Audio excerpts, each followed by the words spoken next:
盛夏时节，暑气重得闷人，池塘中那几尾鲤鱼都游不动道了，却在桥下阴凉处慢悠悠地穿梭在石缝间，躲避正午的阳光。墙边廊下，双鬓斑白的老妇边走进院子边问着。老妇额头上已经渗出了一层薄汗，在她身前，2名丫鬟还搀扶着一位体态婀娜的妇人。宜春，府医5时可来看过，小姐的身子好些了吗？见过夫人。那妇人轻轻抬了抬手，鬓间珠翠轻晃。宜春见状才敢起身，又规矩回答着：回杜嬷嬷话，府医5时已经来请过脉了，小姐仍旧昏迷着，还不见醒。她话音刚落，只见另一名青衫丫鬟从屋内推门而出，急忙朝众人叫喊：小姐醒了，快传府医来！屋内微风裹挟着盛夏的燥热，呼洒在萧望舒的脸上。萧望舒靠坐在床头，目光有些涣散，入目这花纹繁琐的刺绣被褥，这朱漆雕花的架子床，这古香古色的屏风，无一不在挑战他的理智。小姐醒了。刚才那丫鬟的叫声在耳边回荡，萧望舒缓缓抬起手，看着自己这双白皙纤细的手。这不是他的手，他的手从小就干过太多脏活累活，冻疮划痕多得数不过来，即使后期他用了最昂贵的护理，那双手也永远不可能娇嫩到这种地步。这就是一双生来不沾阳春水的手。小姐，小姐，你感觉如何呀？身上可有哪处是难受的？小姐这模样像是有些痴傻了，该不会真的如府医所说的磕伤了脑袋里面吧？望舒，怎的不说话？萧望舒抬起头看向他，在看到夫人的瞬间，他脑海里像是触动了什么闸门，这具身体里的所有记忆开始涌现，连带勾起的还有他自己的记忆。宰相府4小姐，萧望舒，宰相夫人房庆儿，还有丫鬟宜春、嬷嬷杜景，这些人我怎么会这么熟悉啊？萧望舒眉头轻蹙，随后脑海里白光闪过，他脸上出现了片刻的失神。对了，是那本书。他胃癌晚期，在疗养院里，护工送给他闲来无事打发时间的那本书。房庆儿坐在床边看着女儿，神情略带几分担忧，伸出手在萧望舒眼前挥了挥。望舒，怎的不说话？是不是头还疼着？说完这话，房庆儿立刻转向他身边的老嬷嬷，开口吩咐：奶娘，你再派人去催催府医。老奴这就去。萧望舒定了定心神，接受完身体的全部记忆之后，压下他心中所有疑惑与震撼，看向房庆儿：母亲不必担忧，孩儿并无大碍，只是在床上躺久了，头有些昏沉。当真？问完，还不等萧望舒回答，只听他又说道：别是小性子，还是让府医来看看，别落下什么毛病啊。也好，那就听母亲的。女儿的应答很正常，房庆儿也并未察觉到什么异样，伸手为萧望舒掖了掖被角。望舒，你……母亲想说什么？她当然知道房庆儿想说什么。宰相府嫡4小姐萧望舒，父亲是权倾朝野的宰相大人，一人之下万人之上，母亲是家族势力庞大的房家嫡女，如今独掌中馈的萧府主母。这般身世，原身在魏国京师本该是个横着走的人，实际上原身也确实是横着走的，但这仅仅是在他没被爱情冲昏头脑的时候。被爱情冲昏头脑的萧望舒，不随其余姐妹一起入宫协助父亲钳制皇帝，也不嫁给门当户对的同党之子巩固利益关系，成天眼里心里只有那位风华霁月的木二公子。那木二公子好吗？当然是个好的。在书中协助皇帝扳倒奸臣宰相，助皇族重掌朝政大权，随后借着从龙之功一跃升天的人，年少有为，能不好吗？风华霁月的木二公子当然是个好的，但立场相对，利益冲突，再好也不该上心。王叔，母亲知道这些话你不爱听，但你总归是相府嫡女，凡事不可太过任性。房契儿说完这话，见萧望舒神色还算平淡，没有什么过激的反应，他才继续往下讲。那木二公子终究不是你的良人，他对你无意呀。你父亲拉拢穆家多次，对方拒不领情，如此不成友便是敌了。先前你父亲不阻拦你，也是想随了你的心意，让你去幕府联姻。可如今你也看到了，幕府上下忠于皇帝，与我萧府不可共存。既然这样，你便收了心思可好？待母亲相看相看，再为你寻一良配。请时代好儿郎众多，与你父亲交好的那些官员，他们家中便有几位公子都还不错。将来若是配与他们，有你父亲在，婆家也无人敢欺你分毫。一模一样的话，萧望舒曾在书上看到过。如今亲儿听到房契儿坐在他床边，苦口婆心的柔声劝说，这感觉又是截然不同的。书中，自从房契儿这次劝说过后，原本的萧望舒耐心不足，朝着房契儿大发脾气，扬言此生非木二公子不嫁。此后，他更是变本加厉，对那木二公子极尽讨好，消磨完了他生身父母对他的全部爱护，也把萧家的所有机密一一暴露在政敌眼前。那位木二公子之所以能协助皇帝扳倒奸臣宰相，这其中多少有他这位宰相府四小姐的功劳。说完许久还不见女儿应答，房契儿试探性地追问一句：王叔，你看这如何？萧望舒回过神来，千眸看向房契儿，态度还是一如既往的骄纵傲慢。知道了。此事母亲不必多管了，孩儿知道轻重的。这得不到的东西，不要也罢。孩儿必不会再让你和父亲为难的。此话当真？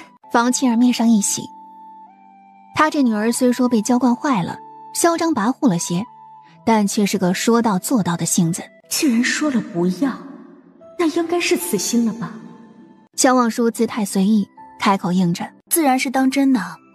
不过母亲也不必再刻意为孩儿去相看谁，孩儿还不想离开相府，去做谁家后院的夫人。好，好，王叔只管慢慢挑选，青石好儿郎还多着呢。只要女儿不再发疯般的执着于那木二公子，房契儿自然是什么都能依着他。夫人，小姐，府医来了，为小姐诊脉吧。萧望舒此刻神志清醒，他落水后磕伤的那个伤口看起来也并不严重，府医跟着松了口气，只嘱咐他好生休息，按时用药。听府医说无甚大碍，房契儿也能放下心了。见萧望舒靠在床头，面露倦色，房契儿起身准备离开。离开前一再叮嘱他好生休养，再吩咐下人们好生伺候着。听着房契儿的叮嘱，萧望舒一一应下。房契儿刚出房间，他倒头就睡了。睡梦中，他梦到自己还在疗养院里，坐在走廊下晒着太阳，翻看前半生从未有闲暇去看的消遣小说。在那所疗养院里，好像再找不到比他年纪还小的病人了，甚至连分配过来照顾他的那几名护工，都是从业多年颇有资历的老人，年纪比他还大。摇晃的躺椅，西沉的斜阳，还有簌簌翻动的那本小说，陪伴他度过了人生的最后时光。任他白手起家，任他大起大落，任他金玉满堂，任他泼天富贵，到最后还是蜷缩在半平米的躺椅上了此一生。本以为睡醒了，梦就该醒了，萧望舒万万没想到，他在这书中世界待了3天，这场梦不仅没有丝毫要醒的趋势，反而愈发真实，真实到那些停留在书页上的一个个姓名，现在有血有肉地出现在他面前，生动鲜活。小姐，今儿风有些大，还是披上披风吧。书夏，你太紧张了，这个时辰天还热着呢，等晚些时候太阳落山再披上吧。听萧望舒这么说，书夏也就不好再劝了，老老实实的屈膝应了声是，又走到忆春身边站好。忆春的性子比书夏要活泼许多，端着一盘点心上前，笑盈盈地朝着萧望舒问着：小姐，可要吃些绿豆糕吗？去暑气的，你吃吧，我还不饿。得了萧望舒的答复，忆春憨笑着哦了一声，又端着糕点站回旁边吃去了。萧望舒继续看着池里游动的鲤鱼，思绪渐渐飘远。萧望舒正想着，就在这时，旁边突然抛来一块石头，石头砸进池塘里，溅起了不小的水花，也惊跑了一池的鲤鱼。小姐，小姐！书夏和忆春惊呼一声，连忙上前查看萧望舒的情况，看他有没有被水花溅到。他们两人慌慌忙忙，倒是显得萧望舒格外的淡定。这都被吓到了，胆小鬼！你是谁家的孩子，怎敢惊扰我家小姐？那男孩的随从听到动静，也匆忙赶了过来。一见是萧望舒在此，他们几人脸上的紧张都莫名的消散了。见过萧四小姐，我家少爷年纪小不懂事，若有惊扰之处，还望萧四小姐勿怪。那几名随从一起朝着萧望舒行礼，还不等萧望舒开口，他们就自己起身了。萧望舒坐在亭上，撑着额头睨了他们一眼，问着：萧府四小姐的脾气，京师上下谁人不知？跑到我萧府后院来惊扰我，谁给你们的胆子？萧四小姐居然会对我们幕府的人翻脸！书夏最先反应过来，高声喊来周围值守的萧府护卫：来人，把这些登徒子押下去！喂，上面那位萧四小姐，我是和我二哥一起来看望你的，来者是客，这就是你萧府的待客之道吗？啊，我说这鬼脸是谁呢？原来是穆小公子啊！萧望舒不以为意，话锋一转，又反问着：既是客人，穆小公子不在前厅受我府上茶水侍奉，反而跑到府上来游园，惊吓府上女眷。穆小公子啊，你穆家自诩书香世家，如何养出了此等流氓行径啊？就在梁府的护卫僵持不动的时候，不远处传来一声轻笑。多日不见，四妹还是这副样子，能言善辩的。不远处，挺拔俊朗的青年男子一身藏蓝长袍，满面笑意地朝着这边漫步走来。随后又有一名月白衣袍的小少年也朝这边赶来。小少年到场后，先是看了看萧望舒，随后挪开了视线，朝青年男子拱手见礼。二哥。萧望舒也慢条斯理地起身，朝着青年男子微微屈膝，从容开口：见过二哥。二哥不是外出办事了吗？怎么这么快就回京了？萧府二公子萧平南，宰相萧红的原配妻子，并不是如今的房庆儿，而是萧平南那身世普通的生母许氏许芳荣。早些年，许芳荣在萧红夺兵权的战乱中流落身亡，随后房庆儿被扶正，成为了当家主母。那时13岁的萧平南也被过继到房庆儿名下抚养。这样论起来，其实萧平南才是正儿八经的萧府嫡出，而房庆儿所生的萧望舒、萧福光姐弟二人，则是因为房庆儿被扶正，后面才成了萧府嫡出。想到这里，萧望舒朝着那月白衣袍的小少年轻轻招了招手。萧福光看到他的动作，先是一愣，然后还是慢吞吞地朝着他那边挪动，最后乖乖地站在了萧望舒身边。四妹，八弟，南下办点小事而已，很快就解决了，有劳四妹记挂。把萧望舒姐弟二人的小动作尽收眼底，萧平南又笑道：我离京时你们俩还互看不顺，母亲还为此担忧了一阵儿。我都说了，姐弟之间哪有隔夜仇啊？看看，这不就好了吗？萧望舒顺手摸了摸萧福光的脑袋，谈笑自如。确实如此，遇事方知自家兄弟远比外人靠谱。书中，萧望舒深陷情网，仅因萧福光不喜穆家之人，便对他自己的胞弟生出隔阂。先是落水伤了头，苏醒之后与房庆儿争执不休，再是满心扑在了情爱上，与胞弟萧福光愈发疏远。之后见萧望舒一再被穆家利用，萧福光曾念及姐弟情谊，屡次伸手试图拉他脱离穆家的掌控，但都被萧望舒不耐拒绝。姐弟之情终是在一次次争执中消磨殆尽。萧福光在旁边低声嘟囔一句：姐姐知道就好。萧平南上前几步，抬起手朝着萧望舒头上摸去。为兄出门月余，四妹倒是变了许多。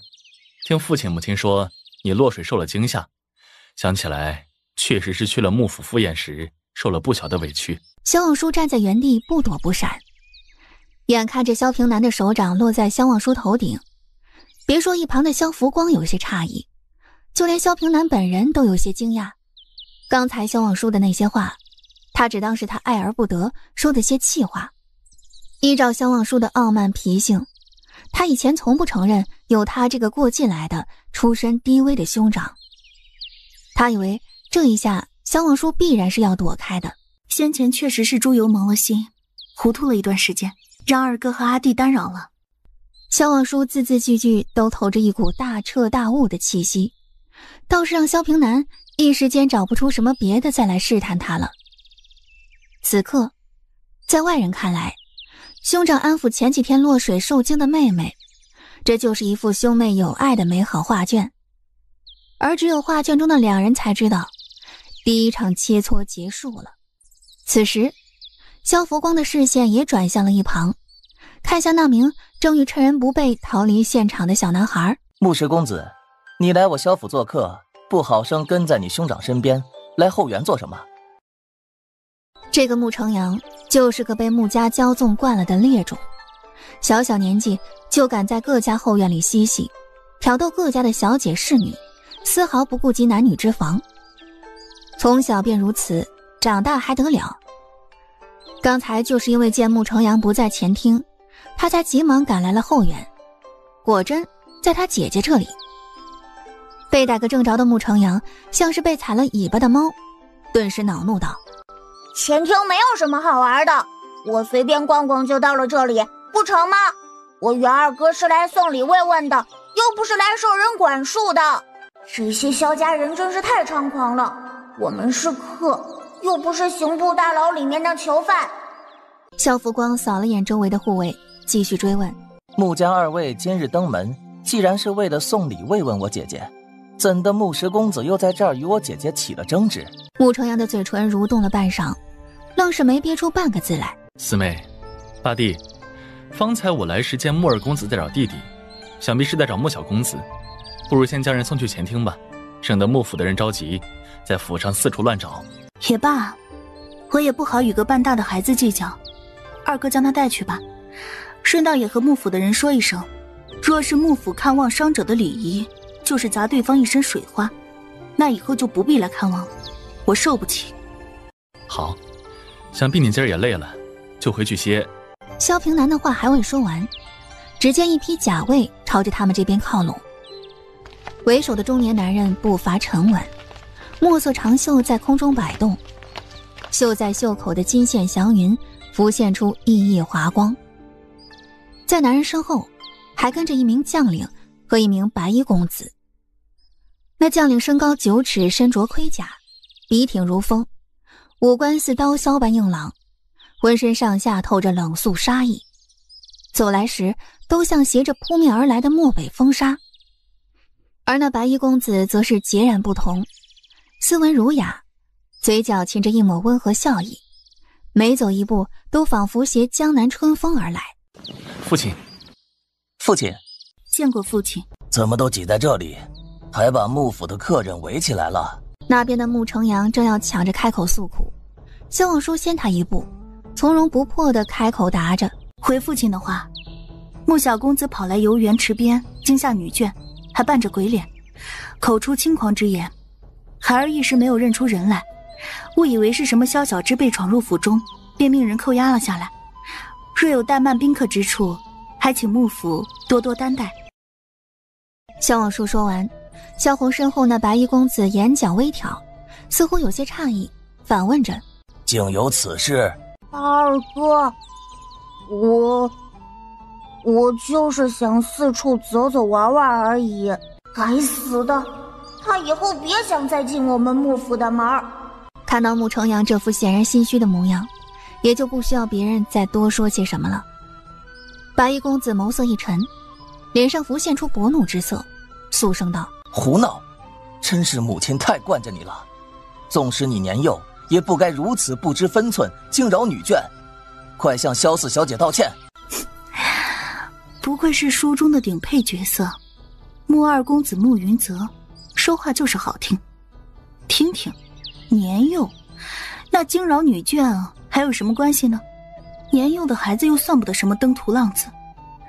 至于长大以后强抢民女，在他母亲和一众哥哥姐姐的庇护下奸淫掳掠，甚至和他抢掳去的不少女子擦出爱情的火花，成为书中不拘一格的风流浪子，那又都是后话了。罢了，穆小公子年幼好动，只是扔块石头溅了点水在我身上而已，算不得什么大事。来者是客，岂能为这点小事怠慢了客人呢？四妹这身子将将才好，别又沾上水气了，还是回去更衣歇息吧。听了这话，萧望舒看向萧红，请示意味已经足够明显。萧红点头应允：望舒，你先回去歇着吧。谢父亲，那孩儿失陪，先行告退。父亲，母亲方才吩咐孩儿为姐姐送些补品，孩儿也先随姐姐告退了。让陈楚与你一道，送完补品直接去温习马术。陈楚2个月前才从西北边关调回京师，如今是贴身保护萧红的5位将军，同时也是萧府下面2位年幼公子的众多武学师傅之一。是。姐姐，就这般算了？以姐姐那个睚眦必报的性子，不应该呀。莫非还是穆云泽的缘故，让姐姐对穆成阳也多了几分宽容？算了，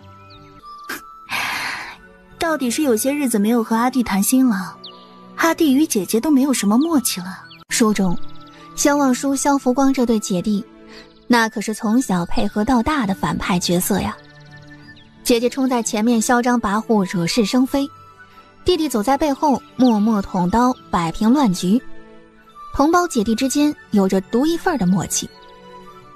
后面剧情发展，萧望舒落水，与房青儿爆发争执，与萧福光离心，可谓是全书的一大转折点，同时也是书中萧望舒这个角色设定彻底崩塌的开始。他也时常庆幸自己进入书中世界的时间就刚好卡在了这个转折点之前，卡在一切剧情还方便挽救的时候。姐姐何意？萧望舒朝他招了招手，用手掩着嘴，轻身贴近他耳边，低声说了些什么。只见萧福光脸上的表情逐渐怪异起来。姐姐，这未免太阴损了些，不过也不是不行。阿弟放心，这还只是小打小闹一番，稍微给个教训罢了，日后和他们穆家还有得斗。房妻儿那句话说得在理，不成友便是敌了。穆家既不愿意成友，那日后必然成敌。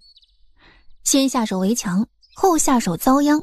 萧福光稚嫩的脸庞上带着不符合年纪的沉稳，欣慰道：姐姐安心在府上休养就好，此事交给我去办就是。你自己也注意一些。姐姐放心，我明白的。也不是1次2次干了，萧福光此刻心里欣慰得很。他姐姐终于不再是那个因为慕云泽而对他发脾气的人了。前段时间的姐姐实在是让他感到心寒。萧望舒姐弟两人走在前方，聊完这事之后，又聊了许多幼时的趣事。这氛围太过融洽，就连一车和书夏都忍不住开口接了几句。陈楚不远不近地跟在他们身后，时刻注意着四周，边听边保护他们姐弟二人的安全。西北战局平定下来，他2月前才被调回京师任职。回来前常听人说，这位萧四小姐是个不好相与的，但她是武将，平日里也不与后宅小姐接触。今日第一次近距离接触，只觉得倒也没有传闻中那么恶劣。陈楚这样的想法持续了1个下午，直到陈将军，可否借我2名精兵去办件事？小公子有何事要办呢？萧福光看了看周围，确认没有外人窃听之后，才开口说着：姐姐今日在自个儿家中受了穆成阳的气，这口气不让她出了，怕是会影响她休养。听着这话，陈楚的眉头直接拧在了一起，低头看向客气礼貌的萧福光。他的首要职责是贴身保护宰相，教导2位宰相公子练习骑射都是其次的。如果萧福光让他亲自陪同办事，他大可以直接拒绝，但萧福光只找他借2名精兵，这也不是什么大事，他反倒不好开口拒绝了。毕竟萧福光是宰相最疼宠的一位公子，他和这位萧小公子以后还有的是交道要打。可要是萧福光用这2名精兵惹出什么大祸来，他也难逃其责。萧福光或许是看出了他的忧虑，又道：陈将军放心，就是办件小事儿，为姐姐出口气罢了。我担心手下仆从武力低下，办不好而已。姐姐她一个女儿家，心肠软，就算给她出气也不会闹大的。也是，四小姐一个女儿家，被父母骄纵惯了，稍微有点小脾气而已，应该不碍事。借2名精兵出去消消气而已，人也不多，闹不大的。那好，那便让罗亨和杨雨木一起陪小公子去办事吧。这2个人都是我亲自训练出来的，什么事能干，什么事不能干，他们2个人心中也有个分寸。多谢将军。公子客气了。宰相府里，此时练习骑术，属实辛苦了些，就怕福光他中了暑。母亲，喝碗紫苏煎水吧，解暑去燥的。好。萧望舒斜倚在座椅扶手上，握着檀木手柄，轻摇手里的天青色绣兰团扇，慵懒得像只猫儿。扇出的微风拂动他鬓角的碎发，他五官本就生得精致，不加脂粉的自然美感在这盛夏显得格外清新。夫人，相爷在院中候着，似是有事与您商量。我回去瞧瞧。望叔，你等会儿若是身子不适，就快些回院歇着。母亲安心，孩儿知晓的。父亲那边的事情重要，母亲快些回去吧。房沁儿点了点头，在杜嬷嬷的搀扶下往回走。送走房沁儿之后，萧望舒坐回去，继续看着跑马场上的人。团扇轻摇，美人如画。直到看见萧福光他们结束了今日的训练，萧望舒才懒懒起身，领着一春和书夏上前。姐姐，见过四姐姐。七弟，喝点茶水吧，瞧你们都累着了。萧福光上前端茶，先端了一碗茶送去给旁边整理马鞍的陈楚。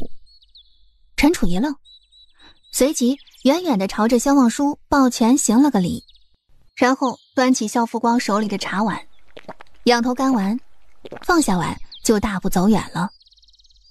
那背影怎么看都有股子逃命的架势在里面。萧振熙斟酌着说了一句：陈将军似乎有些怕四姐姐。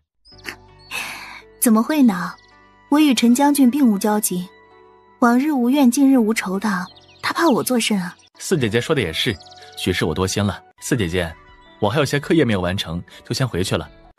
好，路上慢一些。陈将军这2日颇为怪异，教我们的时候像是束手束脚的。哦，萧福光脸眸，眼珠子滴溜溜地转了一圈，突然笑了起来。许是被我们吓到了？怎么说？那日不是借了陈将军2名精兵去办事吗？估摸着是他们2人回去后和陈将军说了些什么。陈将军现在知道了什么叫唯女子与小人难养也。那天他带着罗恒和杨允木一起，先是花钱找启儿把穆成阳给骗出了府，要得神志不清，之后又把人扛到青楼扔进了狱房里，还趁乱乔装进去把穆成阳蒙上头踹了几脚。估摸着是他下手太损，吓到他们俩了。他们俩回去之后和陈楚说了些什么，又吓到陈楚了。听到萧福光的解释，萧望舒先是愣了会儿，随即也笑了出来。这陈将军倒是有趣儿，难怪他们的宰相父亲喜欢让这位陈将军贴身保护，这样没什么心眼子的人放在身边，确实让人安心。萧福光跟着他笑了会儿，继续说着哎，对了，姐姐，你有些日子没去购置首饰了，今日可要出门走走？女子爱美乃是天性，她姐姐这般妙人更该好生装扮着。萧望舒正好也想出门看看，看着书中描写的繁华京师究竟是何动人的模样，于是点头应了句：那便出门瞧瞧吧。起楼高100尺，珠轮竞争道。这车水马龙的帝都京师果然足够动人，入目皆繁华，此等琳琅满目的视觉震撼，绝非书中寥寥几笔便能描绘的。如今天气正热，街上百姓不多，待到什么中秋上元时，京师街上那才叫热闹。已经够了。什么？没什么，走吧，瞧瞧有什么好东西，也给母亲带回去一些。一会儿别回去太晚，不然母亲该担心了。姐姐近日倒是愈发体贴母亲了。就你话多，有这空闲，倒不如好好帮我瞧瞧哪家铺面的生意红火。姐姐要看铺面做什么？母亲先前说将她的嫁妆铺子交给你打理，你还总嫌麻烦来着。先前不懂事，不知银钱消。姐姐的月例银子不够用吗？我平日里不怎么花销，姐姐若是银钱不够用，我这儿还有多的。府上那些庶出姐姐嫁人之前，在闺中时月例银子也就3两，若是母女偶尔得了父亲赏赐，就能多出些银子来花销。但姐姐不同啊，她是嫡出小姐，又有母亲疼爱，每月的月例银子能多到20两，比府上的庶出哥哥还多。要是偶尔去一趟房府，得了外祖父和外祖母给的零花，姐姐手上的银钱便更多。至于府上那些庶出哥哥，在入仕之前没有俸禄，每月的月例银子也才5两，加上买纸笔书籍的钱，都只有15两银子左右，远不如姐姐。饶是我和二哥，府上还有2位嫡出公子，每月的月例银子也不过才15两，加上买纸笔买点心的那些钱，每月能到30两左右，也不比姐姐多上多少啊。当然二哥前几年入仕之后便不领府上的月例银子了。总之按理来说，姐姐应该不缺钱花才是啊。难道之前领的钱都给慕云泽送礼去了？他弟这小小年纪的，竟也知道要为女子花钱了。跟在他们姐弟身后的易春和舒夏听了这话之后，纷纷掩着嘴偷笑。你是我姐姐，我自然该帮衬，这是外祖母和大舅母上次给我的，姐姐要的话拿去好了。早知上次我也随你们一道回去算了，免得平白受这落水之灾。是啊，那日我们在外祖母屋里陪着，乍一听仆从来报说你落水了，大家都吓得不轻呢。是我叫外祖母担心了，等过些日子身体恢复的好了一些，我再去房府看望外祖父和外祖母。这100两姐姐先替你攒着，给你一份原石谷，来日赚回本了再分给你。啊，原石谷是何物啊？姐姐怎么这么突然就急着要赚钱了？愿意接手母亲的铺面了吗？原石谷是何物你就不用管了，反正你姐姐的原石谷是个好东西，别人往后拿着大把银票都买不来的好东西。至于母亲那些铺面，再慢慢看吧，不急。那好吧，姐姐要钱拿去用就是，其实也不必还给我，我每个月的月例银子都能剩下不少，倒是一并给姐姐买衣衫首饰。萧望舒弯起眼眸，嫣然一笑。以前在孤儿院长大，浴室一个人扛习惯了，倒不知道拥有血脉至亲是这么安心熨帖的感觉。说实话，当初在疗养院，明知那本小说写的有许多不合逻辑的地方，书中崩塌的人设一个接一个，但他还是翻看了一遍又一遍，不为别的，只是因为很羡慕萧望舒这个配角，从一开始就拥有了他永远无法拥有的亲情，这是他以前羡慕了一辈子的东西。其实这书中异世界于他而言分外动人。姐姐，我们去瑞宝阁瞧瞧吧，听说是木武小姐的产业，江南式样的衣衫首饰，有些好奇呢。去瑞宝阁？姐姐以往顾着慕云泽的面子买衣衫首饰时，总去他胞妹慕初雪的锦绣堂。今日不去锦绣堂也好，但去瑞宝阁干什么？他觉得两家铺子都一般般，但非要叫个高低出来的话，慕初雪的锦绣堂属实太过一般，不如慕小小的瑞宝阁。去瞧瞧江南式样的头面，给母亲买一套试试。母亲性情温婉柔和，想必那些样式适合母亲。姐姐到了。其实母亲那儿也有2间捣鼓衣衫首饰的铺子，不过营收一般，只勉强够给下人发工钱。是吗？那等到闲暇的时候，我再让母亲派人带我去看看。看来姐姐是一心要接手母亲的铺子了。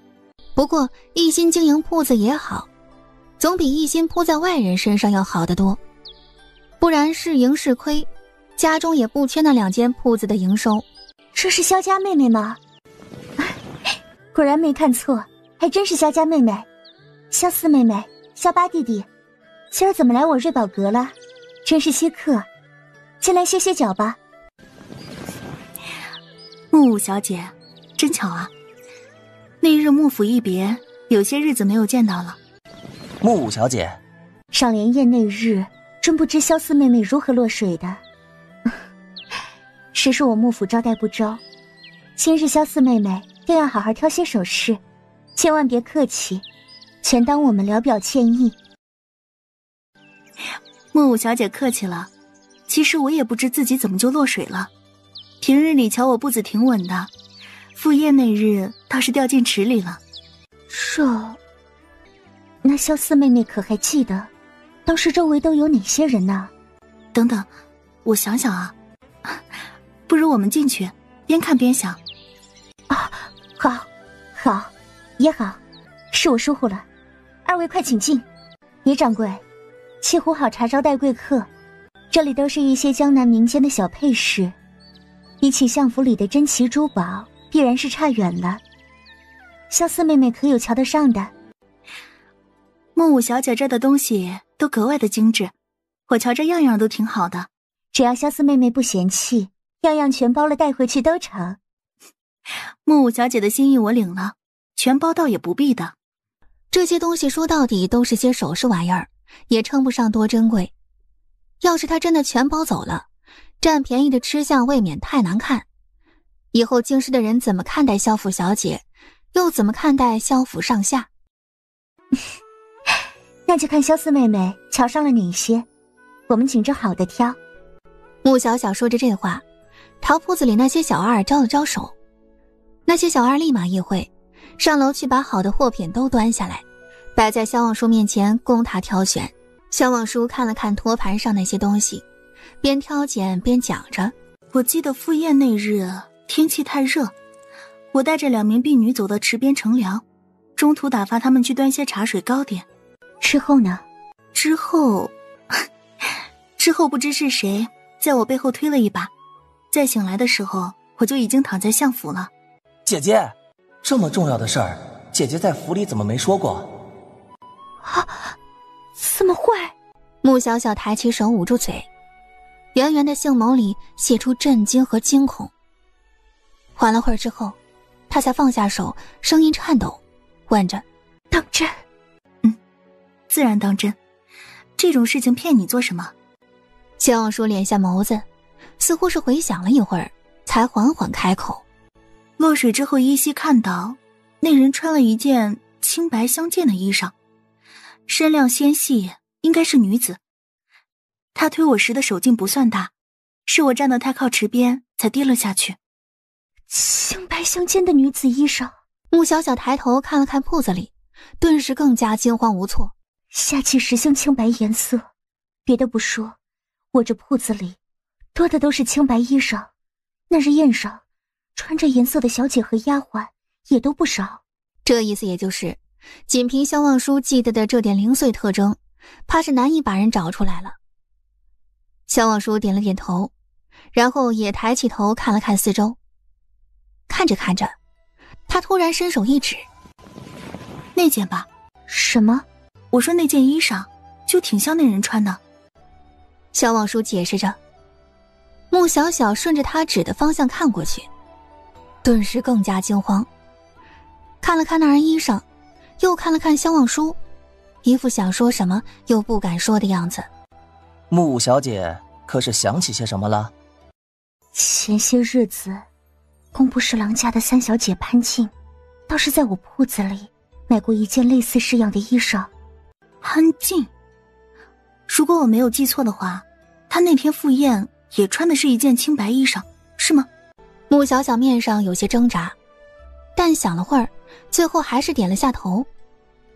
萧望舒问得太笃定，那日落水时肯定是看到了潘静，至少看到了潘静的背影，不然不会这么笃定是青白衣裳。既然萧望舒的话都问到了这里，那他再避开话题就显得有些包庇潘静了。那潘静左不过一侍郎家的女儿，也不值得他包庇什么。再者说，就算潘静暴露，事情也扯不到他身上来，他不过就是派丫鬟去与潘静聊了几句而已。潘静自己因妒害人，与他何干？姐姐，你与那潘家小姐可起过什么冲突？萧望舒静静地看向穆小小，嘴角噙着一抹笑。其实那日在穆府，元生被推下池子之后，脑袋就直接磕在了石头上，根本什么都没看到。他之所以来问，不过是因为书中根本没写推元生下水的人到底是谁。那是一个连姓名都没有的配角，有的只是一句形容：身着青白衣裳的官家小姐。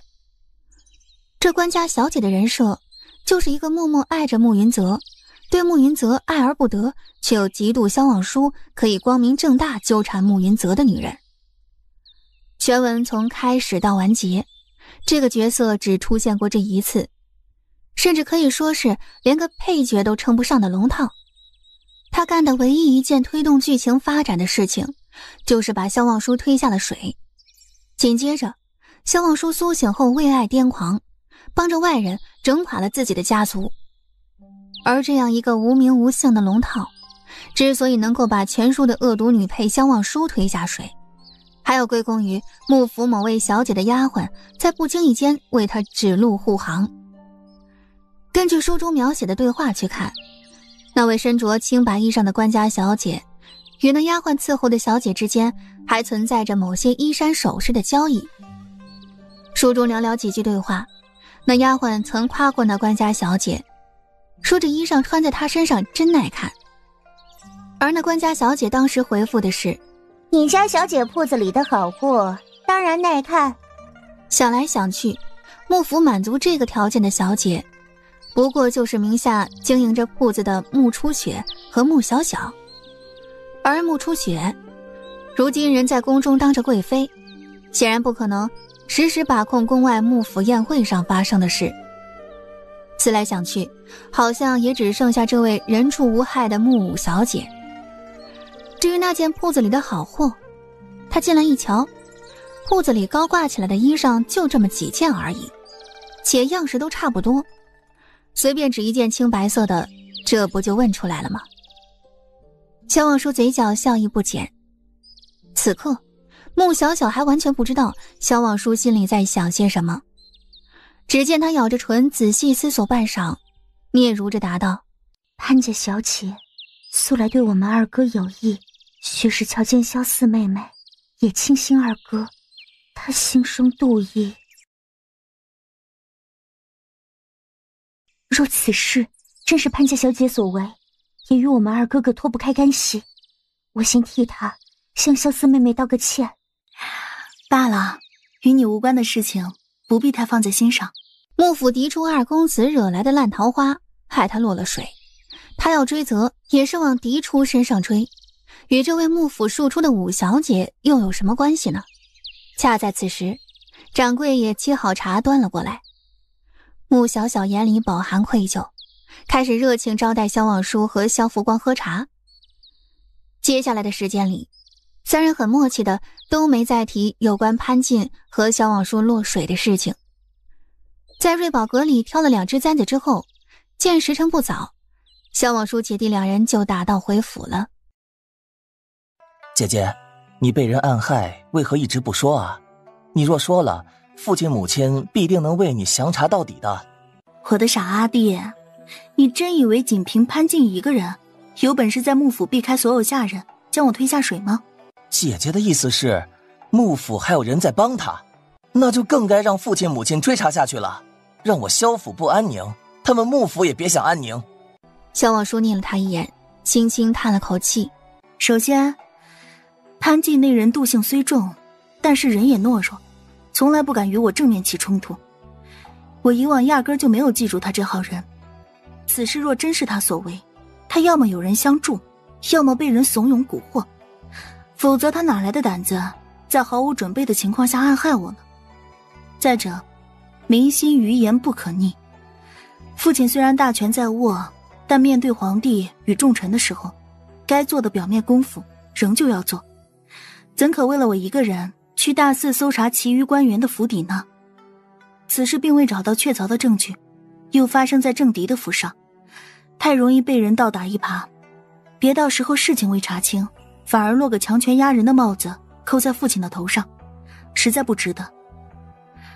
我一个闺阁小姐，名声差就差了，也碍不着什么大事儿，但父亲是手握重权的宰相大人，权倾朝野，岂能替我去和那些宴会上那些闺阁小姐较真呢？萧望舒这番话，往更直白了说，便是杀鸡焉用牛刀。闺阁小姐之间那档子争风吃醋的破事，配让宰相大人亲自下场解决吗？姐姐说的也是，可姐姐受了委屈，就这么算了？算了，就算我能算了，阿弟你能算得了吗？既然我都让你知道了，你回去能不和母亲说道说道吗？明的不行就来暗的，这么简单的道理，房庆儿执掌相府多年，她能不懂吗？不能。她回去之后，那必然是要在母亲面前添油加醋，好好说道说道。2天之后，宰相府月华院里，萧望舒正在和书下挑选明日进宫的服饰。小姐，方才那潘进的母亲上门取闹，才刚进门不久，便被潘府的人给拖回去了，场面热闹得很呢。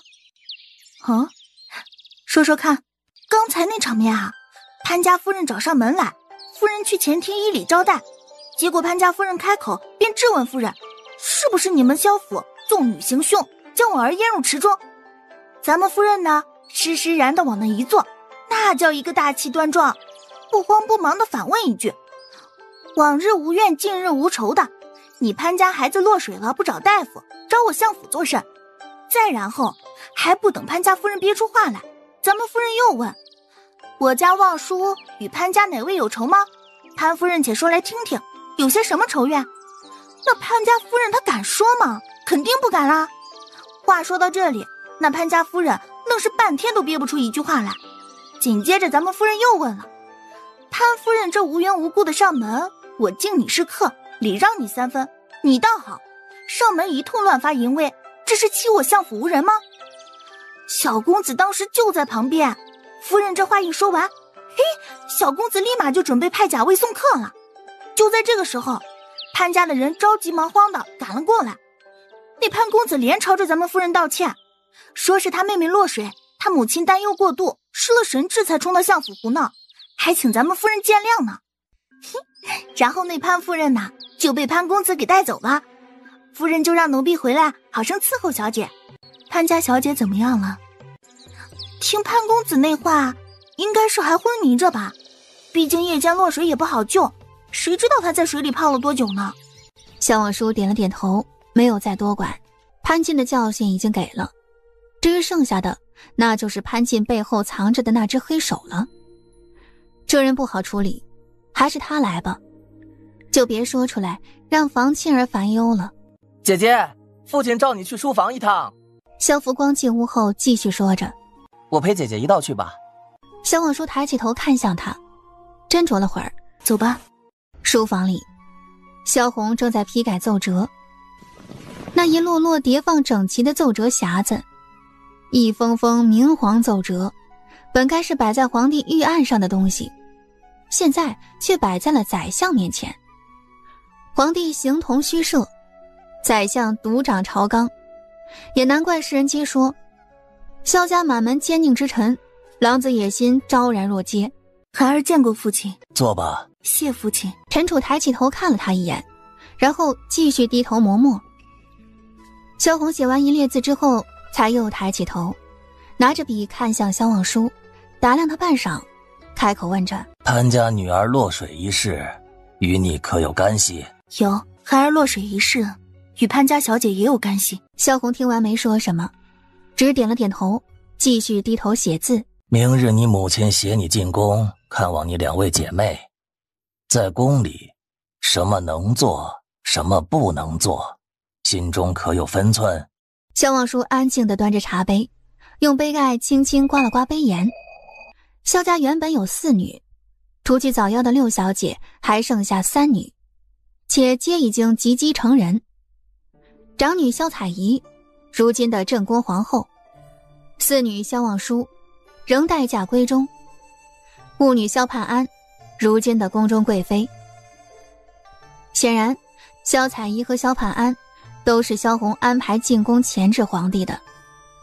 虽然后宫至今无人有所出，但贵妃穆初雪前2个月就已经诊出有孕，皇帝一党的官员和穆家的人都在竭力护着穆初雪这一胎。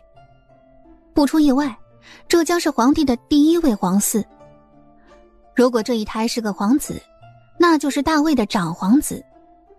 但是好巧不巧的，萧盼安前2日诊脉也诊出了1个多月的身孕，这一胎可比穆初雪那一胎来的还要震撼。穆初雪的胎儿能不能生下来都还另说，但萧家的外孙要是生不下来，萧红不知道要让宫里死多少人。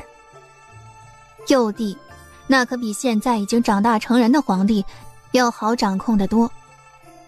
萧盼安这一胎，萧家一党已经等了太久，萧红传达出来的意思也足够清楚，下一任皇帝如果不是萧家人，那就只能是萧家的外孙。捋清这些，萧望舒斟酌了会儿，开口答话说：孩儿没有记错，宫中禁军尽是父亲的人，在宫里父亲允许的事情都能做，父亲不允许的事情便不能做。听到这样大逆不道的回答，萧红的笔在空中停滞片刻，随后他搁下笔，再次抬起头看向萧望舒，又问着：那你再说说，什么事儿是我允许的，什么事儿又是我不允许的？此番进宫人为皇嗣，有利于我萧家掌控皇嗣的事情都能做，反之则不能。真是胆大包天，你现在倒是什么话都敢说出口了。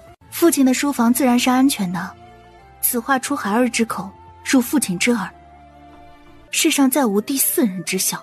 父女2人的视线扫得陈楚心慌。陈楚沉默着，嬷嬷的手不自觉地握紧了一点。他没听到，他什么都没听到。回去吧，你先前不愿进宫孕育皇嗣，为父也依了你和你母亲的意思，但以后莫要再惹出穆云泽那样的笑话来。孩儿明白的，先行告退。萧望舒走在回院的路上，仔细回想书中剧情，显得有点魂不守舍。萧福光跟在他旁边，犹豫许久，试探性地问着：姐姐，怎么了？父亲责怪你了吗？不应该啊，不就是个潘家吗？父亲绝对不至于为这就责怪姐姐。要知道，母亲派人动手的时候，那可连眼皮儿都没掀一下。没有，父亲没有说什么，是我在想明日入宫的事情。姐姐是不想进宫吗？你不想进宫，那就不进吧。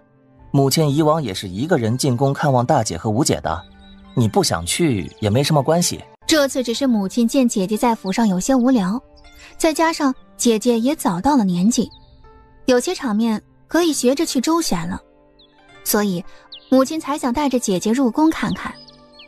要是姐姐实在不想去，不去就算了，也不是什么大事。我还是陪母亲一道去吧，免得母亲一人进宫无趣。也好，反正都随姐姐高兴。二哥，四妹，八弟，二哥是有事找父亲吗？前些日子南下一趟耽误了些时间，手头有些小事还未上报父亲，这几日得闲就一起上报了。四妹和八弟呢？也是些小事儿，被父亲叫来问两句。这太极打得真圆滑呀。是吗？听说四妹明天要和母亲一起进宫，你以前都不爱去的，这次怎么就想去了？确实不想去，但又想陪陪母亲，免得她进宫无聊。二哥明天可在宫中吗？怎么？我在不在宫中又有什么关系啊？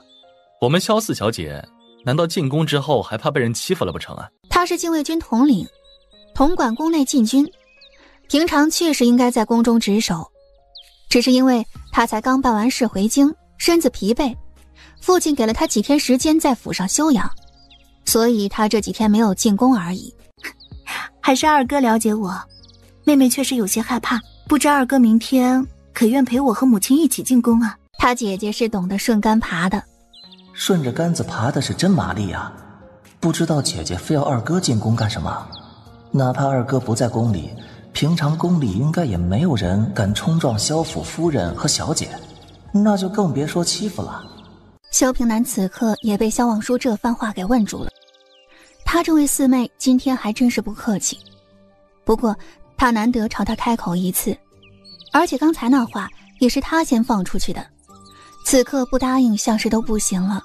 原本身子有些疲倦，是想在府上再歇息2天的，不过四妹若是真害怕，二哥明日进宫守着你就是了。萧望舒满脸动容地朝他道过谢，兄妹之情在此刻攀升到了前所未有的温度，这可以说是萧福光从未见过的场面。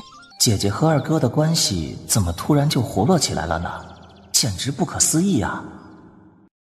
原书中也是今天房庆儿会入宫一次，但书中房庆儿是单独入宫，因为萧望舒落水后性情大变，和他争吵不断，所以他并未带上萧望舒一起。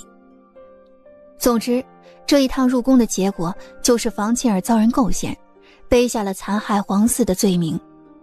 事情传到宫外，在民间传得沸沸扬扬，萧家名声一败再败。事后还是靠着萧红的镇压，才勉强把流言压了下去。至于那构陷的人，也就是书中众墨描写的天选女主慕云泽的嫡亲妹妹慕初雪。如今慕初雪已经入宫成为贵妃，是当今皇帝魏齐宣最宠爱的妃子。毕竟穆家是皇帝手上为数不多能与萧家抗衡1、2的大牌。慕初雪是幕府嫡出，皇帝宠爱她也是仰仗穆家之意。穆家只要能立场坚定地追随皇帝，一起扳倒奸臣宰相，待到皇上执掌朝纲，他们的好日子都还在后面。现在慕初雪和萧盘安先后有孕，房庆儿这趟入宫是为了替萧红看望萧盘安，同时叮嘱萧彩仪和萧盘安姐妹2人同心保下这个皇嗣，最好能再想办法除去慕初雪肚子里的。不过还不等他们动手，慕初雪的孩子就已经没有了，因为慕初雪曾在雪天里被萧彩仪罚过跪，身体底子本就不好，她这个孩子能留到今天都是靠药吊着，这注定是个生不下来的孩子。以这个注定生不下来的孩子为代价，构陷房庆儿，将整个萧家的名声踩到脚底，让萧家激起民愤众怒，这是一笔稳赚不赔的生意。而这事之所以会闹得连萧红都难以镇压，一方面是因为有穆家的推动，另一方面，也是因为魏齐轩和穆初雪算准了时间，掐着萧平南不在的时候才动手。如果萧平南能在宫里及时调动禁军镇压，而不是等事情闹大之后才急忙赶进宫，那应该会好得多。看来我这个角色重启之后，已经改变了不少事，许多事情牵一发而动全身。接下来的事情，必然也不会完全按照以前书里的剧情往下发展了。且走且看吧。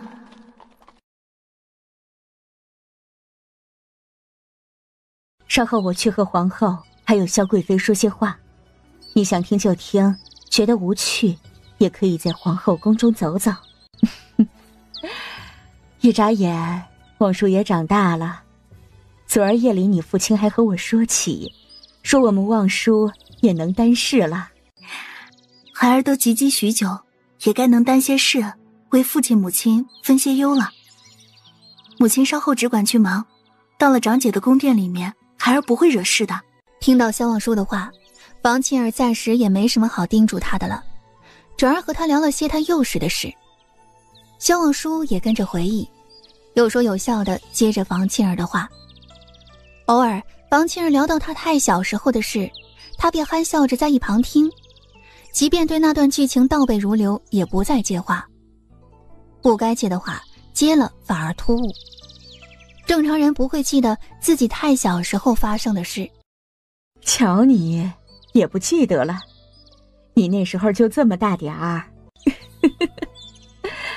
真快呀，望叔大了，就连福光都能顶起事儿了。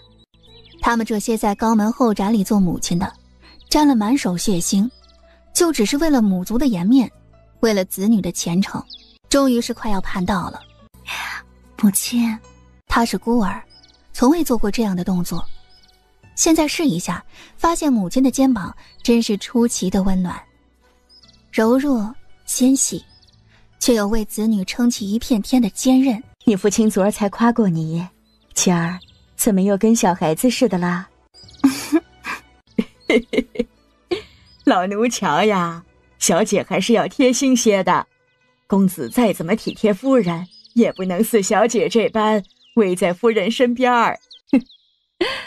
福光是男儿，将来是要顶天立地的，自然不能娇惯他。我们望叔是女儿，生来就该千娇百宠的。萧望舒也跟着笑了笑，心中百感交杂。我为什么会被捡进孤儿院？小时候听人说，因为我生下来的时候是个女儿。冷与暖的交替带来的冲击太大，萧望舒一时无言。看到渐近的交房殿之后，他才开口提醒了一句：母亲，到了。臣父参见皇后千岁，贵妃千岁。臣女参见皇后千岁，贵妃千岁。母亲和四姐不必多礼，快快请起。母亲，四妹，请坐吧，上茶点。是。这礼不可废，谢过两位娘娘赐座。母亲快些坐下聊吧，入宫一趟也辛苦了。萧彩仪回到主位上坐下，待到宫女为房庆儿和萧望舒上好茶水点心之后，她便挥手遣散了厅内所有的宫奴。两位娘娘在宫中侍奉皇上都辛苦了，相爷在府上也十分牵挂你们，还有你们李姨娘和罗姨娘也挂心着。母亲，我小娘她身子还好吗？可还是那样时常咳嗽。贵妃娘娘安心，有相爷时常派府医诊看，罗姨娘的身子也是日渐的好。是啊，咱们夫人也常派人送些补品过去。贵妃娘娘勿忧，罗姨娘在府上一切都好，就是贵妃娘娘您呐，在宫中好不容易有了皇嗣，相爷和罗姨娘都牵挂着您呐，您还是得把自己的身子顾好。多谢母亲，有母亲和父亲体恤小娘，我也就能放心了。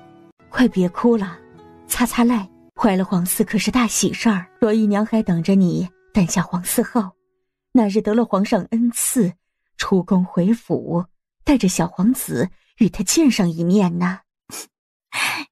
倒也不一定是个小皇子，指不定啊是个公主呢。公主也好，皇子也罢，总归有个皇嗣傍身。萧盘安点了点头，红着脸没再说话。母亲，穆家女也怀上了，我派人去太医院查过册子，确实喜脉，安胎护胎一应药材，之应无差。哦，陛下先前还有意隐瞒，但宫中大多是我们萧家的人，他涉过巫国，便作罢了。隐瞒？嫡皇子还未出世，后宫妃嫔未经皇后娘娘允许，怎可私自抚养皇嗣？这皇嗣即便诞下，也该由皇后娘娘接到膝下抚养。萧往书坐在一旁吃着点心，边吃边联想他知道的原书剧情。书中这一胎萧盘安诞下的是个皇子，为了这个孩子将来更加名正言顺地继承大统，萧红直接下令将皇长子过继到皇后萧彩仪名下抚养，成嫡长皇子。至于穆初雪那注定保不住的一胎，也在今天构陷房庆儿的时候就没了。母亲说的是，那穆家女进宫之后独占陛下，又勾结他母家一起迷惑陛下。现在陛下一心向着穆家，都很少来我和皇后姐姐宫中了。确实不该，贵妃娘娘勿要动气。臣妇回去之后再与相爷详说，让相爷他们好生规劝皇上，雨露均沾才好。贵妃妹妹这条珠串真是好看，玉质清透。这个啊，这是我诊出喜脉那日陛下赏赐下来的。陛下果真还是在意妹妹这胎的，妹妹好生养着，待到孩子降生，妹妹的好日子还长着呢。那就承四姐吉言了，妹妹到底是个有福气的。我听说怀上龙嗣之后会有龙气庇佑，百丈不侵。妹妹觉得此话是真是假？这话应该也有几分依据的吧。萧往书嫣然一笑，继续往下胡扯。房庆儿和萧彩仪看了他们一眼，随后继续谈着正事。这一聊，不知不觉就聊到了将近50。见萧盘安面露倦色，萧往书笑得似有深意，开口建议：妹妹累了吗？还是传太医来诊个平安脉吧，腹中黄丝要紧。也好，聊了这许久，也是到了该请平安脉的时候了。陛下驾到，穆贵妃驾到。该来的还是来了呀。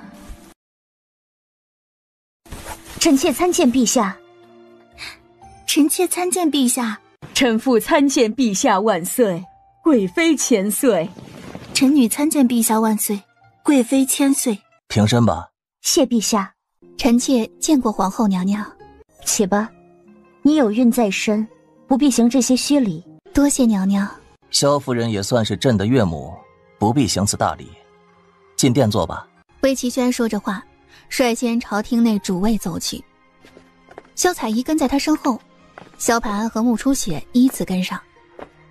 房庆儿看了萧望舒一眼，轻轻拍了拍他的手，以示安抚。自家女儿虽说在外时有些骄纵，但进宫的次数却极少，也不知她此刻近距离见了皇帝害不害怕。萧望舒神色如常，朝房庆儿笑了笑。当初她一个孤女，做点小生意刚刚起步，被人绑架勒索，拿刀架在脖子上都没有慌，更别说如今他父亲是前清朝野的宰相，这宫中全是萧红的人，他慌个什么？傀儡皇帝，掌上玩物罢了。听说萧四小姐前些日子在幕府落水了，实在是本宫家中兄弟姐妹招待不周，萧四小姐见谅啊。贵妃娘娘言重了，本就是场意外，谁也料不准的。穆初雪的动作有些僵硬，讪讪地笑了笑，收回了手。他以为以萧望舒那个急躁性格，会直接把手抽走或者甩开，总之不会这么安静地任由他拉着。贵妃娘娘怀有皇嗣，身子贵重，还是让身边伺候的人好生搀扶着吧。让人好好搀着，搀紧点儿，别动不动就想往谁身上碰一下瓷。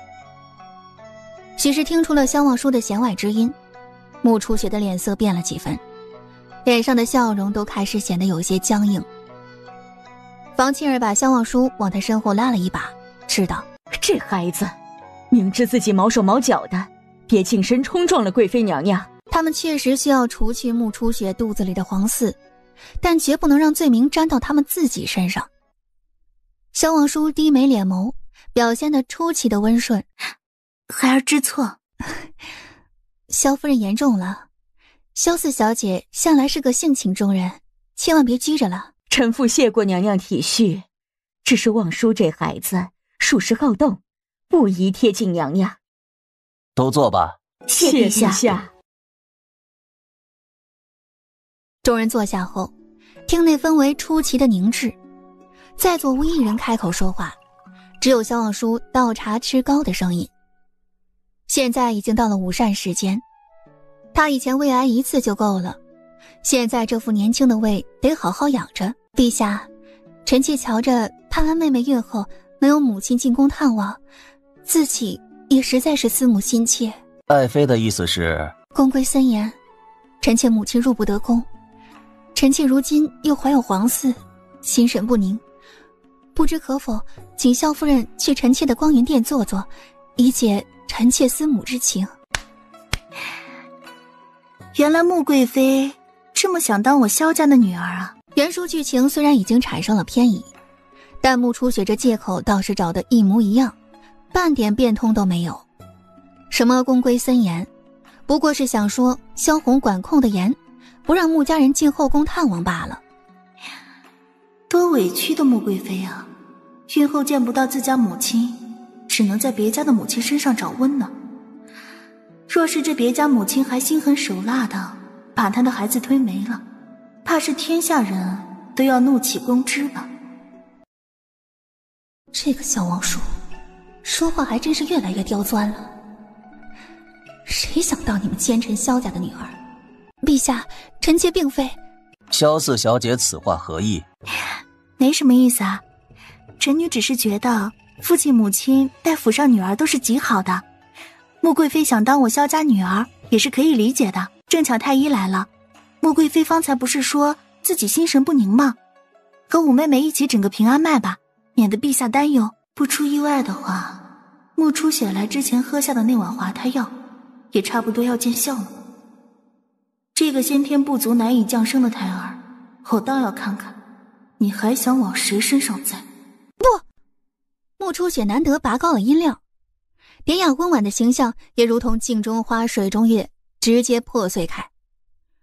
见萧彩衣他们的目光都朝着自己这边聚集过来，穆初雪袖子下的手攥紧了几分，直到指甲都嵌进了肉里，她才勉强让自己冷静下来，保持微笑。有劳萧四小姐担忧，请脉就不必了。本宫出门之前已经让太医请过脉了，还是让这位太医好生照顾萧贵妃吧。听到穆初雪这话，萧盼安倦怠的头脑立刻清醒过来，本能地觉得穆初雪这一胎肯定出了问题。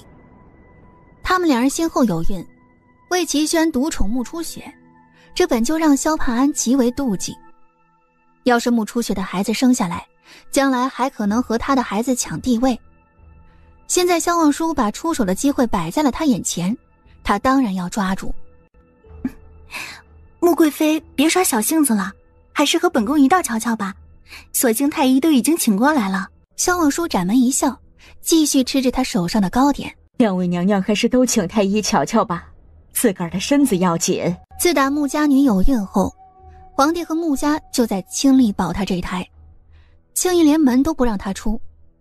今天皇帝肯带着穆家女来见他们，就已经足够可疑了，更别说这穆家女的反应推推阻阻的，里面怕是有些猫腻。穆初雪的嘴角硬扯出一抹笑，说着：本宫孕后安胎护胎皆是由许太医一手操办，其余太医也诊不出个什么来，不必徒添麻烦了。太医院里除了那么一两个太医是忠于皇上的人，其余人差不多全都是萧家那一党安插进来的，他怎么敢让他们诊脉？诊脉而已，又不给你开药，整个脉还能伤到皇嗣不成吗？确实，还是都瞧瞧吧，为两位贵妃诊脉。是。他直接朝着穆初雪走了过去。不必了，为萧爱妃诊脉吧，她的身子重要。穆贵妃随朕来之前已经服过安胎药了，无需多管。听到魏齐轩的话，那太医下意识地看了看萧彩怡和房沁儿，见他们二人都没说话，他才走回萧盘安身边。穆初雪见状，心里轻轻松了口气。至于此时的萧盘安，早已经被魏奇轩那一声萧爱妃迷乱了心智，连今夕何夕都不知了，怎么还顾得上穆初雪？萧望舒坐在一旁纵观全局，一手拿着糕点，另一只手的指尖在座椅扶手上轻扣，一下一下，像极了摆动的秒针，平稳规律。快到时间了呀。罢了，朕就是听闻萧夫人入宫，算着有许久未见，特地过来瞧瞧。突然记起养心殿还有事儿，朕就先回去了。穆贵妃，后宫不得干政，你跟着陛下干什么？看那狐媚样子，成天就知道恬不知耻的跟在陛下身后。啊，多谢妹妹提醒。既然陛下有事要处理，那我们闲着也是闲着，不如我们姐妹结伴去游御花园吧。厅内众人此刻还并未察觉出什么异样，见穆初雪轻声靠近萧盘安，旁观的萧望舒神色一凛，立刻起身。旁边的房沁儿还没反应过来时，他就已经几个跨步冲到了萧盘安身边。就在此时，穆初雪也像是被什么绊住似的，重心不稳，直直朝着萧盘安栽下去。砰！三人混乱地倒在地上。我的孩子，孩子，太医，快传太医！望舒，来，望舒慢点儿。大人，快抬步仪来，再传几名太医。萧彩一边扶起萧盘安，边喊旁边的宫女过来帮忙。众人在太医的指挥下，把萧盘安抬进内室。魏奇轩则是直接把穆初雪抱进了偏殿，再命人去传召专为穆初雪安胎的许太医。三人这一摔得实在惊心动魄，两个皇嗣都不知道保不保得住，就更没有多少人能注意到科青擦伤的萧望舒了。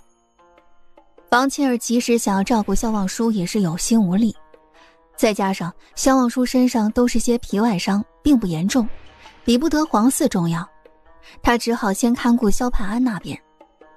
此刻除了宜春书夏还守在萧望舒身边，其余人都被派去照顾萧盘安和穆初雪，就连后面召来的太医也顾不上萧望舒，全部扑在萧盘安那边。厅外的宫奴和太医都在快步奔走，萧望舒坐在厅内，身边只陪着2名丫鬟，显得格外凄凉。属下，小姐怎么了？要不奴婢先去拿点滴打药来。萧望舒的目光从周围扫过，朝属下说着：你过来，去找二公子，把刚才的一切讲给他听，告诉他有人蓄意谋害皇嗣，让他封锁太医院和穆贵妃的云光殿，详查云光殿近段时间用的每一份药，详查穆贵妃的胎儿情况。小姐，按我说的做，快去。就是要现在，有些事情趁乱才好查。平常时候，魏奇轩和穆初雪那边的太医极其谨慎，用药时都像做贼似的，难以抓住把柄。现在乱起来了，太医院里面也好查多了。他就不信穆初雪这胎用药掉了这么久，太医院和云光殿那边能不留下丝毫痕迹。消防殿里气氛焦灼，这大半个时辰，偏殿里的血水一盆接一盆的往外端，穆初雪这一胎显然是没有保住，而萧盘安的情况已经趋于稳定，不再需要那么多太医了。他那边的太医都陆续转去了穆初雪那里。此刻萧盘安正一脸后怕地靠坐在床头，双手抱着肚子，喝着宫女给他喂来的安胎药。今日还好是有4小姐为贵妃娘娘垫了一下，否则皇嗣就难保了。娘娘日后还是要当心，头3个月是最为要紧的。萧盘安这才回过神来，有些恍惚地看向萧望舒。萧望舒那边，另一名太医闲下来，正在给他清理擦伤。房沁儿和萧府嬷嬷婢女都围在萧望舒身边，众人脸上表情各异，唯一相同的表情就是不忍心看的表情。仿佛萧望舒那伤口，旁人哪怕看一眼都能感到疼。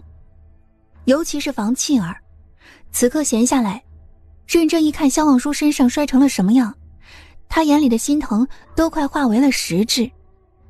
他今日就不该带着女儿进宫。四姐还好吗？那些伤能好全吗？不会留下疤痕吧？萧盘安坐在床上，远远地看着太医给萧望舒上药。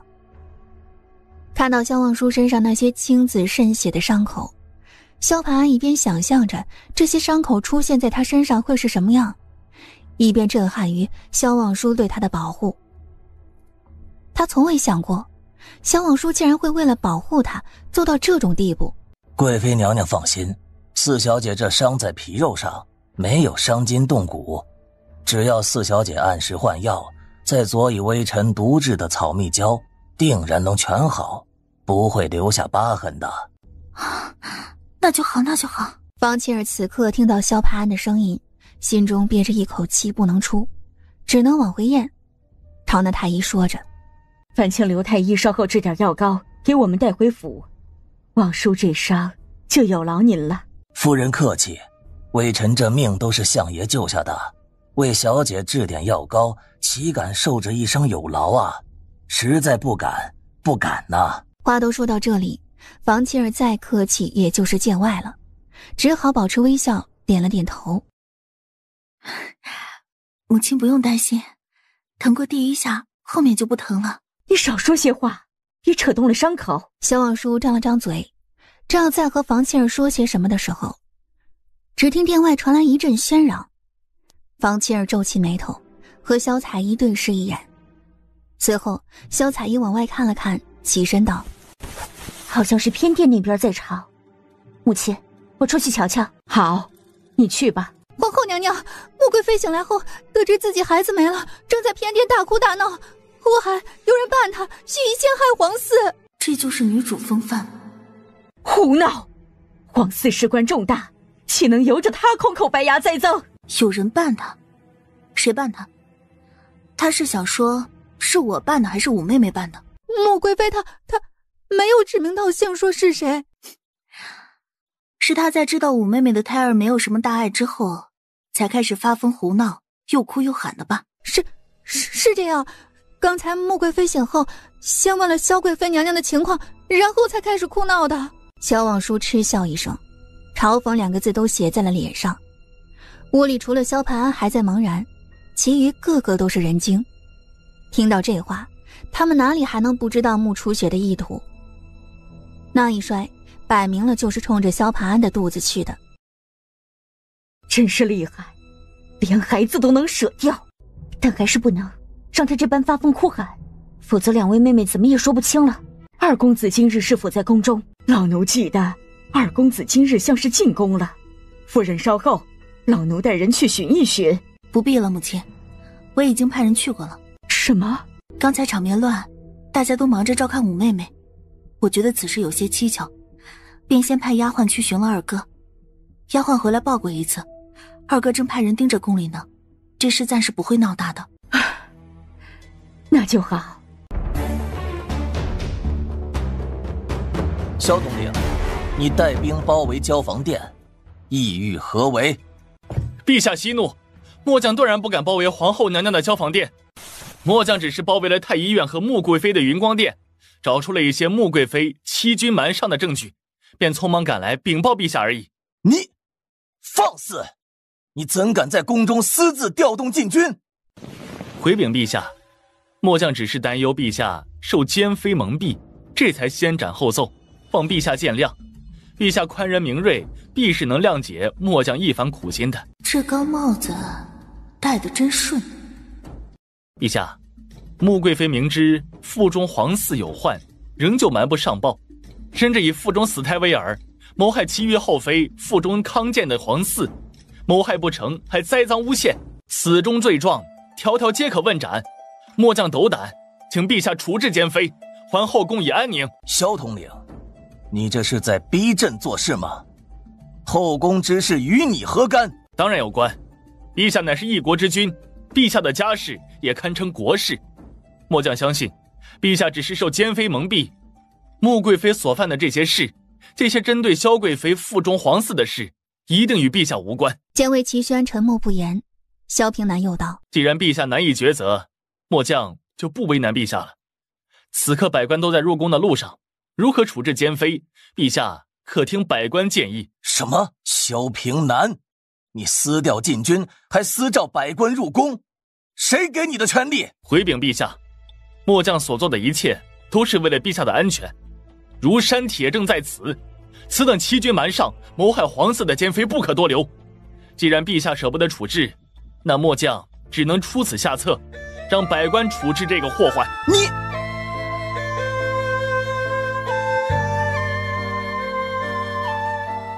萧平南不痛不痒地笑了笑，转身面朝房庆儿和萧彩仪，远远地拱手行了个礼。房庆儿和萧彩仪朝他点了点头，萧望舒朝他俯身见了个礼，然后继续和房庆儿他们站在一旁围观，像个看客一样安静看着这场好戏推进。如果他们现在就在宫里闷不作声地把穆初雪处置了，等事情传到宫外，说不定又成了另一种说法。穆家倒打一耙，说他们诬陷穆初雪，陷害皇嗣都有可能。为今之计，唯有把证据甩出去，让文武百官给皇帝提出个处置办法，这就是把萧家摘出去的最优解。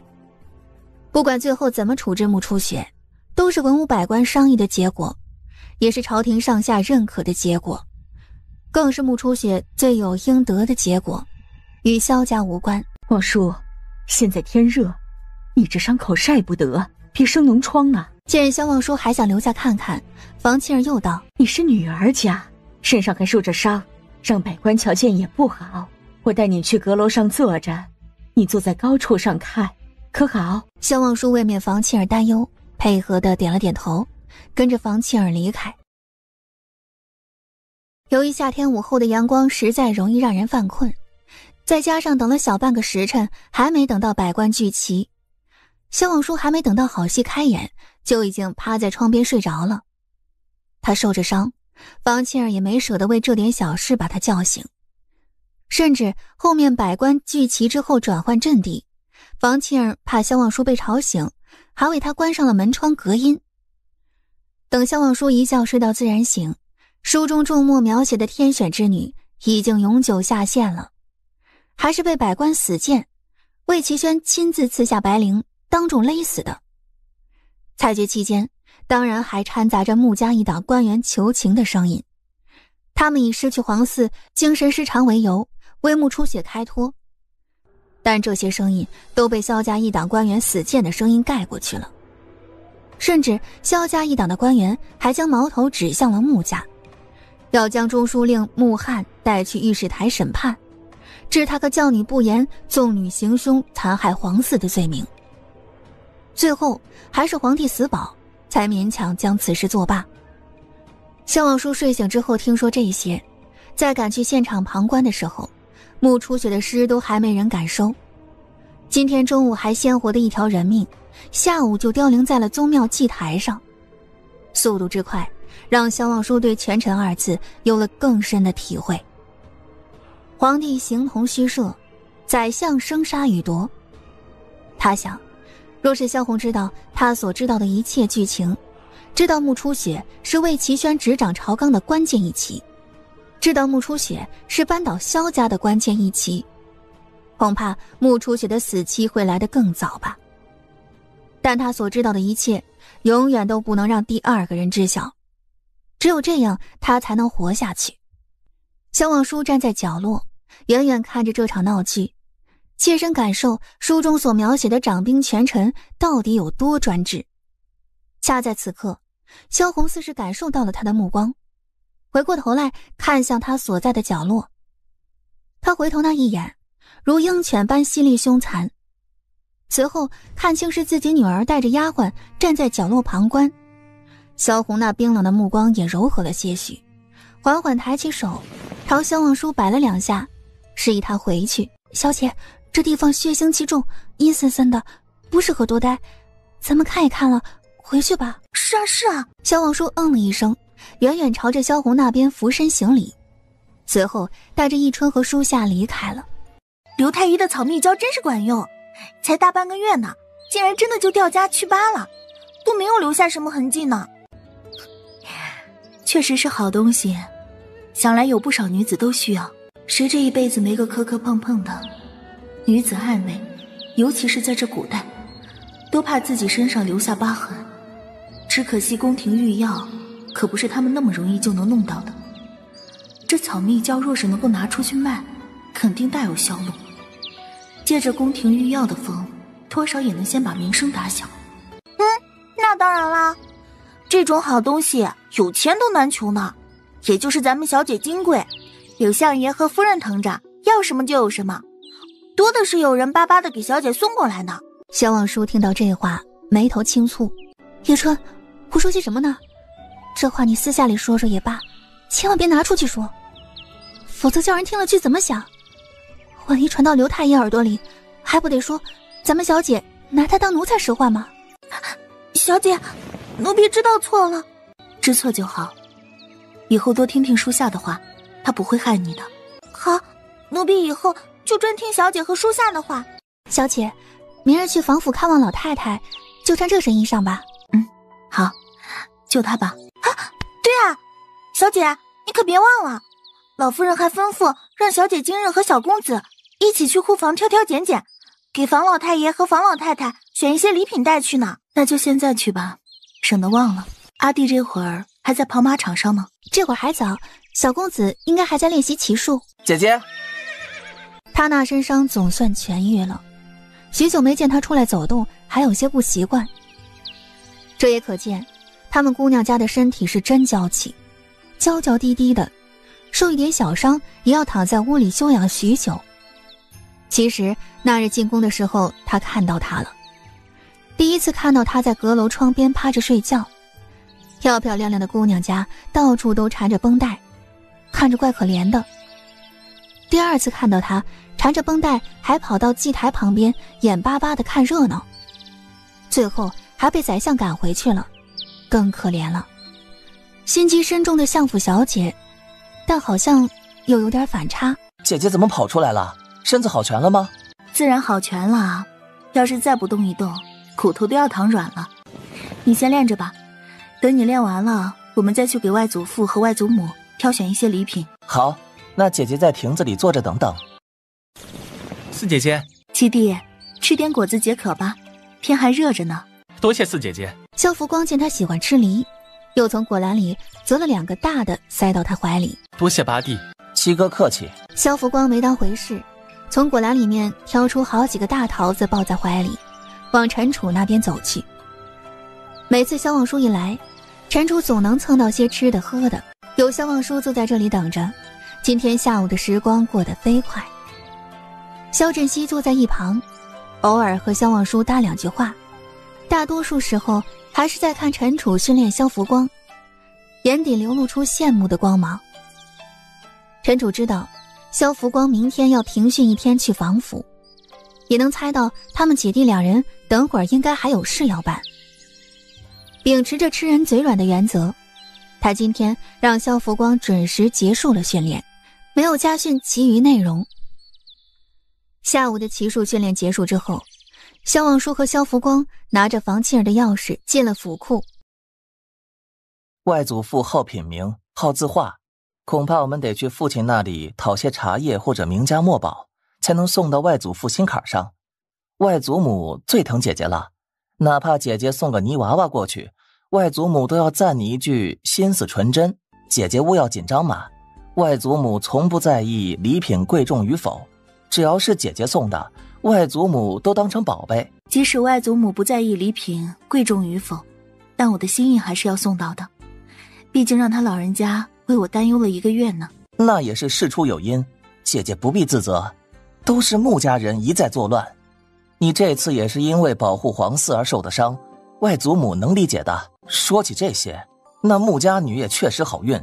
我曾无意间听母亲和杜嬷嬷说，长姐在宫里多次动手，都被那穆家女躲了过去。姐姐，长姐素来心思缜密，她动手前必然就算计过了许多东西，万事俱备才敢动手。穆家女次次躲过，简直如有神助。别说什么穆家女有皇帝相护，萧采一算计起皇帝来，下药也是不含糊的，否则吴姐腹中的皇嗣怎么来的？皇帝可能心甘情愿的和萧家女儿生孩子吗？听起来确实好运。不过也可能是因为长姐的算计都在暗处，有许多事情不可控制，只要一环乱了，整个计划便作废了，所以才让她一次次逃脱。要是像姐姐和二哥这样，给他查出必死的罪名，让百官宣判死刑，用铁旗压上祭台，任他插翅也难逃。算了，不提他了，免得坏了姐姐心情。说起来，姐姐保护皇嗣有功，这些日子宫里府里发的赏赐都不少，吴姐可是从宫里送了不少家当出来。父亲这次在府上赏了姐姐还不够，还从皇帝的皇宫内府里给姐姐榨了不少赏赐出来，可见父亲对姐姐这次办的事儿有多满意。吴姐再不跟着意思意思，那就真有点不好意思了。吴姐的家当再怎么送也就那么些，一半都是送给父亲看的罢了。不过皇帝那里的赏赐是真实在，可见父亲在皇帝面前夸了我不少呢。当年若非父亲征战沙场，击退鲜于寇军，这魏国早就改朝换代了。今日皇帝还能坐在龙椅上享荣华富贵，都是父亲送给他的。要是连这点赏赐都舍不得，他也未免太小气。哎呀，府库里东西真多呀，瞧花了眼也没瞧见什么合适的。你瞧这个可还行？这个好看，样式也稳重，瞧着适合外祖母。姐弟两人速战速决，送给房老太太的礼品就这么定下了。至于送给房老太爷的茶叶字画，那就要靠萧福光厚着脸皮去萧红那里磨一磨了。翌日清晨，京师官员云集的紫云大街上，防府仆从清扫门庭，恭迎他们的嫡小姐回府。宰相府的马车远远驶过来，刚一停下，防府仆从就迎了上去。那些仆从簇拥着房庆儿和萧望舒姐弟进府，一路将三人送到房老太太的院子里。快进来，母亲。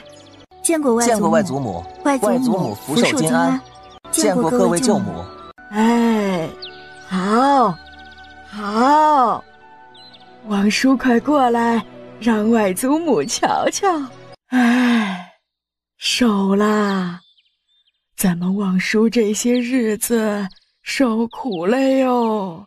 这点苦不算什么，只要一想到外祖母还在等着我来，身上的伤就好得特别快。咱们王叔这张嘴呀，真是越来越甜。母亲那是不知道，他最近不止嘴甜，眼睛也尖。女儿好不容易谋来一串品色上好的碧玉手持，巴巴地收在府库最角落的柜子上，就等着除旧新春再来送给母亲，让母亲高兴高兴。谁知啊，他昨儿进府库给母亲挑东西，一眼就瞧中了我那手串。我刚得来的好东西，还没多看两眼呢，就被他拿了去。今儿一早，他们姐弟俩颠颠的就捧着手串来了。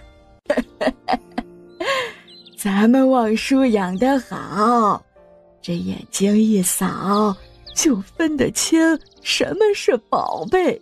是啊，瞧咱们舒姑娘出落得亭亭玉立，和小姑子当年一样的标致可人呢。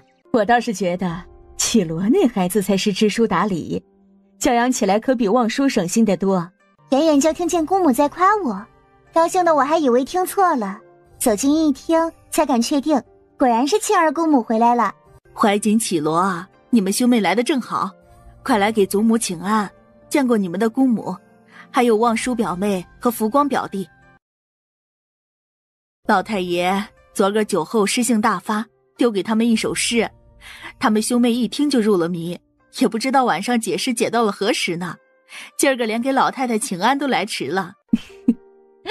父亲还是那个性子。表弟表妹，见过表哥表姐。以往见望叔表妹穿艳丽颜色，美艳高贵，今儿这一身鹅黄衣裳倒是少见，活泼可爱，不同往常，叫人见了眼前一亮。实在是艳丽颜色穿得太久了，眼睛看腻了，这才想换个风格试试。表姐今日这一身就极为清丽，绫罗佳人，看着养眼。两位妹妹都别谦虚了，都养眼，我这眼都被众位姐姐养刁了。可不是嘛。好啦好啦，咱们绮罗望舒都是难得一见的交姐儿，老身膝下能出这满堂如花似玉的小姑娘，是老身前生修来的福报啊！今儿难得齐聚一堂，便都在老身这里用早膳吧。早膳过后，见房老太太和房沁儿还有许多提及话要说，请安的女眷纷纷退下。江弦月离开之前，把房怀瑾、房绮罗兄妹两人留在了这里，让他们兄妹带着萧望舒姐弟在府内游玩。房怀瑾带着萧福光在凉亭里下棋，两人相处的还算和谐。至于一旁的房绮罗和萧望舒，由于没什么话题可聊，气氛略显微妙，分别站在房怀瑾和萧福光旁边观棋。绮罗，你不是在池中放了几尾羽白锦鲤，每天都要跑去喂喂它们的吗？怎么，今儿不去喂了？忘了，我竟然把这么重要的事忘了，真是不该。那你还不快去，把望舒表妹也带上吧。你们姑娘家的应该都喜欢看那些漂亮鱼儿。姐姐和绮罗表姐去走走瞧瞧吧，不必管我，我就在这儿和怀瑾表哥下下棋。那好，你和怀瑾表哥先下着，我和绮罗表姐一起去瞧瞧她的漂亮鱼儿。绮罗表姐，你做好事儿，快将我姐姐带走吧。姐姐在家揉我脑袋也就罢了，怎么可以当着表哥表姐的面揉？表弟，只能怪你生得晚。若你是他兄长，他是断然不敢这么对你的。唉，可不就是晚生了几年惹的祸吗？萧望舒站在旁边斜他一眼，抬手拍在他的后脑勺上。瞧瞧，讨打了不是？表妹快随我走吧，等会儿别叫表弟挨了打之后护鼻子，护到姑母和祖母面前去了。绮罗表姐这话就小瞧人了，我年纪虽小，但也是个顶天立地的男儿，就挨姐姐这一下两下的，怎么能哭到母亲和外祖母面前去呢？两位姐姐快去吧，别把绮罗表姐那几尾鱼饿蔫了。看看福光表弟这棋下得多认真，还开始赶咱们了。走吧表妹，咱们喂鱼去。表妹，依我瞧，那穆二公子红颜知己众多，并非表妹良配。表姐这话还是含蓄了，岂止是红颜众多啊！唉，表妹既然知晓，又何苦难为自己？当真对他那般放不下吗？不过是闲来逗趣、打发时间的东西。既然他不识趣也就罢了，表姐当真以为我憾死在他身上了吗？表妹，这话是认真说的吗？话虽糙了一点儿，但听着居然还异常有些好听。表姐不必担忧什么，外人总不能抵得上自家人，这点轻重我还是拿捏得住的。表姐与你唠叨这许多，其实你心中有数就行了。那是，不过还是要多谢表姐的关心。你我也算是自家姐妹，我当然不能看着你所托非人，唠叨的多了一些，表妹不嫌弃才好。怎么会呢？今天的萧望舒说起话来格外中听。房绮罗本也不是什么架子大的人，只要萧望舒好说话，他自然乐意和表妹多聊聊。表姐妹两人从慕云泽聊到这池里的鱼，再聊到鱼食，最后聊到了京师的10楼9寺。这话题跨度之大，切换之丝滑，实在是令人惊叹。今天大半天相处下来，房绮罗只觉得她这位表妹的姿态好像还是和以往一样的傲慢，但又好像有了很大的变化。具体的她也说不上来，总之是一种好的变化。夏季过后，天气渐凉，萧望舒自打那日从房府回来之后，就开始认真翻看房沁儿名下那2间衣饰铺子的账册，已经在院子里待了好几天了。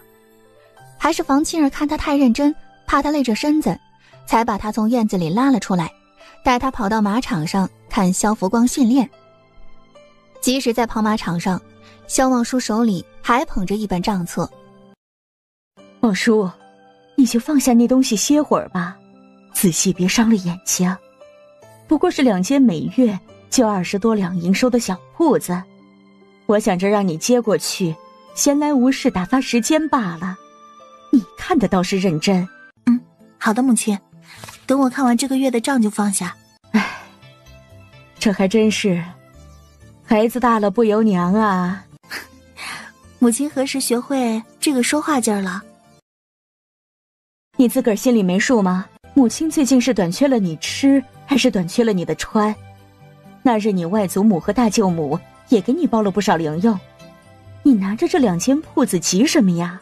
这孩子才得了这么多银钱和宝贝，供他正常花销个1、2年都不是问题，怎么最近还是一副掉进钱眼的模样啊？母亲最疼孩儿了，怎会短缺孩儿的吃穿呢？那你还这么着急看这些账册做什么？不怕伤了你这刚养好的身子？怎会呢？孩儿这身子被母亲养得可好了，才处理一会儿的这些小事儿，伤不着的。你呀，女儿这张嘴真是越来越会说了呀。夫人，相爷有要事与您相商，似乎有关拓跋部落使臣的。望叔，你先自己坐会儿，别再一直瞧那账册了，待会儿让福光陪你出门走走。孩儿晓得的，母亲快去吧，父亲那边还等着呢。拓跋部落不好办呢。书中也是在今年冬初之际，拓跋使臣进京朝贡，联姻萧府。至于为何不联姻他们大魏皇帝，是因为拓跋部落是萧红北上征讨下来的，拓跋部落慕强，自此纳入魏国版图，归顺于宰相萧红。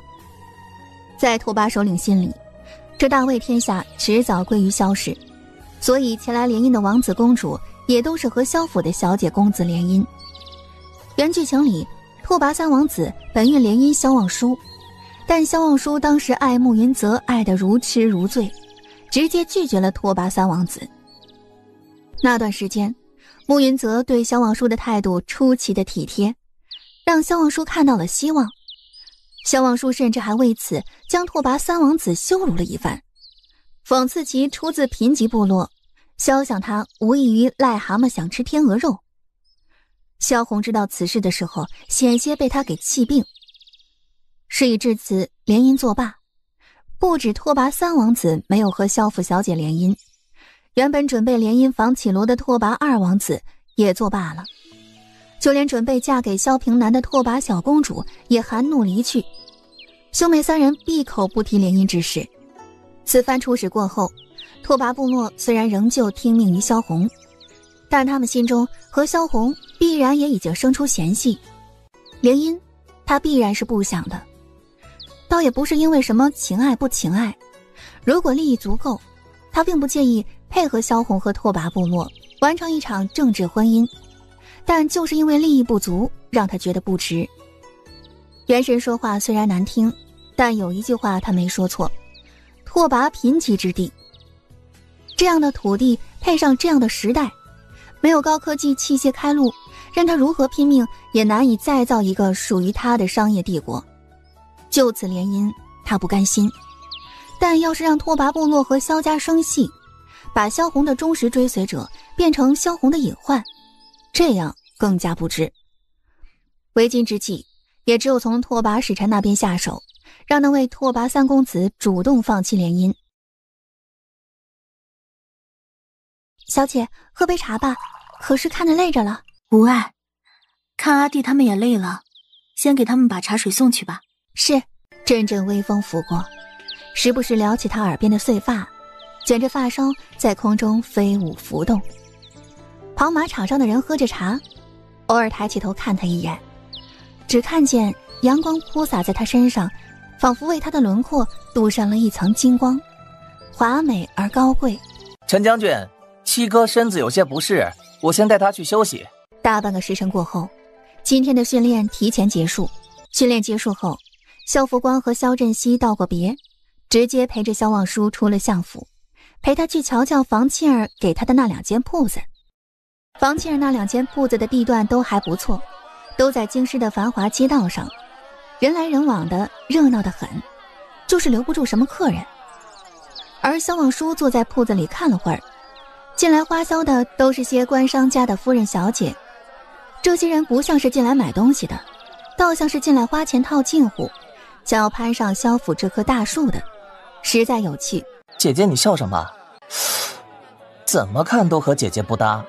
这步摇不太好看呢，完全衬不住姐姐的样貌。铺子里卖的都是些普通的首饰，萧少爷是见过各种金贵东西的人，这些俗物哪里能入得了少爷和小姐的眼呢？萧掌柜这嘴真会说啊，难怪我母亲说让我不必操什么心，把事情交给萧掌柜去打理便是了。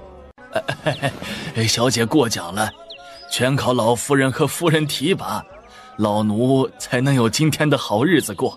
萧掌柜不必谦虚，你为铺子付出的心力我们都看在眼里的，以后还得靠萧掌柜多多操劳。萧望舒嘴角上扬，抬手在店铺账册上轻扣2下。母亲如今把铺子交给了我，她也不指望我能做出多大的成就，只盼着我有个地方打发时间，在铺子里折腾一下，不四处胡闹就好。那萧掌柜眼珠子一转，那既然铺子已经过到小姐名下，小姐你想怎么折腾，尽管吩咐老奴就成。还是萧掌柜上道啊。小姐过誉，老奴万不敢当，今后这铺子里的事儿全凭小姐吩咐。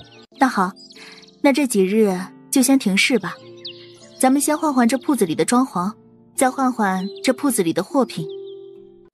小姐，这铺子里的货品换起来就费时费力，更别说装潢了。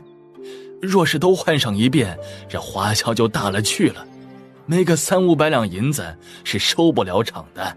前期不投入，后面如何能够好看呢？萧掌柜只管联系营造工匠就是了，剩下的事情让他们来相府找我。老奴明白了。姐姐，刚接手铺子就这么大改，会不会有些着急了？怎么会呢？要改就要趁早的。那姐姐之后还要沿用母亲给你的人吗？阿弟这是何意啊？我只是觉得那萧掌柜打理铺子多年，一直经营的不温不火，或许是能力有些欠缺。那阿弟觉得既然他能力欠缺，又是如何在铺子里留到今日的呢？萧福光被他问住了，想了想答着，外祖母不知是上了年纪还是什么别的，人也仁慈，极少赶走身边的老人。萧掌柜跟了他有些年头，外祖母不动他也正常。那萧掌柜随着铺子过到母亲名下，母亲在相府掌管中馈，本就事多，更没有闲暇来管外面的铺子。即使他觉得萧掌柜能力不足，看在外祖母的面上，睁一只眼闭一只眼也就罢了。只要萧掌柜不出大错，能留下来暂时管一管事，为他分担一些。阿弟小小年纪都能够想到这许多，实在是出乎我的意料。那姐姐还要用萧掌柜吗？当然要用。见萧福光一脸不解，萧望舒继续解释，阿弟刚才说的很对，但是你还忽略了几点。首先，外祖母仁慈与否先不谈，光说这萧掌柜是跟了他多年的老人了，先追随外祖母，后为我们母亲效力，只谈这个我们都不能轻易的辞退他，否则容易寒了老辈家仆的心啊。再一个，虽说他现在无功，但是也无甚大过，若只是因为他无功就将他给换了，无功便是过，这也未免太严苛了，以后还有多少人敢为我们萧家效力啊？非黑即白，非功即过，哪怕是军营里亦或是战场上，再怎么奖赏分明，也不敢这样一棒子打死。不立功便是过错，这要吓退多少人？这样办事，短期确实可能带来非一般的效益，但长期执行下去，又会引起多大的暴乱？萧福光想着，微微点了点头。既然辞退不得，母亲名下还有不少庄子，不可将他安排到庄子里去干活吗？那些庄子现在虽然没有人去住，但是日后我有大用，岂能把它放进去当蛀虫呢？阿弟其实也不必太纠结，我只是说暂时用它，没说会一直用它。老狐狸偷了腥，总要露出尾巴的。想要人不知，除非己莫为呀。姐姐此话又是何意啊？萧望舒朝他神秘一笑，刚才进铺子里买东西的那些夫人小姐还向我们打过招呼，你可仔细看过他们了？并未仔细去看。那些夫人小姐都是官商家的女眷，不出意外还是想要攀上咱们相府的官商之家。当真？自然当真，否则咱们铺子里东西又丑又贵，他们进去做甚呢？真是去买东西的吗？那哪里是买东西，那简直是变着法儿的给房沁儿送钱去的。萧福光听完这话，眼角轻轻抽搐。姐姐，你倒也不必这么直白的说咱家铺子。官商家的小姐夫人出手不说多阔绰，但奔着讨好我们母亲才来咱们铺子里买东西，那肯定也花销不少。铺子里每月就只交上来20多两银子，阿弟，你觉得这合理吗？这当然不合理，银子他总不能自己长腿跑了，所以是谁拿走了呢？姐姐，别家夫人小姐在示好，母亲那边知道这事儿吗？若是人家长久的砸钱，想找父亲帮忙却找不上人，铺子里收了钱，母亲父亲还浑然不知，这样无形之中树敌不少啊。此事可大可小，急于攀附相府的人势力必然不如相府，短时间之内也翻不起浪。不过母亲向来办事周全，这种事儿如果她知道，是不会坐视不理的，想来是不知道的。姐姐也说了，此事不只可小，它也可大。父亲树敌众多，总是不好的，哪怕小敌，暗地里使绊子也容易坏事。阿弟说的在理，所以姐姐这不是正在为母亲分忧吗？只是这事情总得一步一步去办。就像搭房子，发现有根木头被蛀坏了，不仅不能直接将它踢断，反而得将它周围架得无比牢固，再趁它无用时将它抽离，换上一根新的。太过果断，容易崩坏根基。他只是要换根木头，不是要拆家，不必如此急躁。至于那根换下来的腐木，砍了烧了都无所谓，最后都是随他们开心的东西，怎么舒坦怎么处置。姐姐准备如何？萧四妹妹，萧八弟弟，许久不见了。区区一个家仆，阿弟莫慌，准备看戏就是了。真是巧了，在街上走走都能碰见你们，可见有缘。萧四小姐，萧八公子，木三公子，木五小姐。幕府庶三公子穆书浩，幕府已经及官的2位嫡出公子，在他们父亲穆汉的庇护下先后入仕，仕途坦荡。等到了这位庶三公子的时候，刚好萧红将新任吏部尚书江帝推上了位。吏部主管官员任调，新官上任3把火，江帝联合礼部尚书举办科举筛选新官，科举严加选拔，于是这位穆三公子就被刷了下去。由于和萧家不对盘，穆汉深知萧红想断了他们那党所有官员家中子嗣的仕途，借此逼迫那些官员转换阵营，所以穆汉也并没有为穆书浩去争取什么，因为结果显而易见，争取只会让他颜面尽失。总之，前面2位嫡出兄长顺利入仕，风光无限，到了穆书浩这里就成了嫡出从商，只能接管他外祖父那边给他的产业，谁敢保证他心中不妒呢？金银纵有万般好，又怎敌实权来的诱人？确实巧了，我和阿弟今日出来随便走一走，就又遇见了穆五小姐。既然这么有缘，不如一起走走吧。稍后我请2位喝盏茶，大家一起用过晚膳再回，如何？喝茶用膳，姐姐，母亲嘱咐过我们早些回去。多谢穆三公子的好意，不过今日恐怕是不行了，大家下次再聚吧。那好吧，那我们就不打搅你们姐弟了。萧四妹妹，可是因为我们6妹妹的关系，不愿再和我们相交？这话问的，不知道的还以为萧望舒才是他亲妹妹。小小，你在府上总与6妹争强好胜也就罢了，现在6妹人都走了，你又在萧家小姐面前胡言些什么？小小素来与六妹妹不和，让你们笑话了。我们兄妹先告辞，下次有缘再聚。姐姐，他们兄妹，穆家这对兄妹这是干什么呢？搁我们面前唱大戏呢？谁知道呢？书中穆书浩、穆小小这对兄妹可不是什么善茬，至少不是他们表面表现出来的这么无害。穆小小独占京师的衣衫首饰市场，一人就能轻松填平硕大一座幕府的开支。而穆书浩前期使用各种手段接近萧家子女，试图激起萧家和幕府嫡系的矛盾，借萧家之力来压垮幕府嫡出，从而再创一个由他穆书浩掌权的幕府。他接触到的那位萧家子女正是他们的二哥萧平南。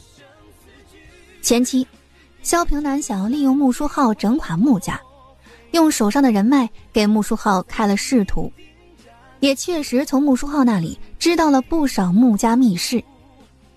后期由于穆小小某次遇险被皇帝魏齐宣救起，两人情投意合，暗中定情，从此穆书浩兄妹二人暗中回归皇帝一党，在萧平那里充当内应，协助皇帝整垮萧家之后，穆书浩和穆云泽几乎是平起平坐，一时间两座幕府成为京师最豪权的存在。而在明面上，穆小小也和穆初雪握手言和，姐妹二人一起服侍皇帝，在后宫平分秋色。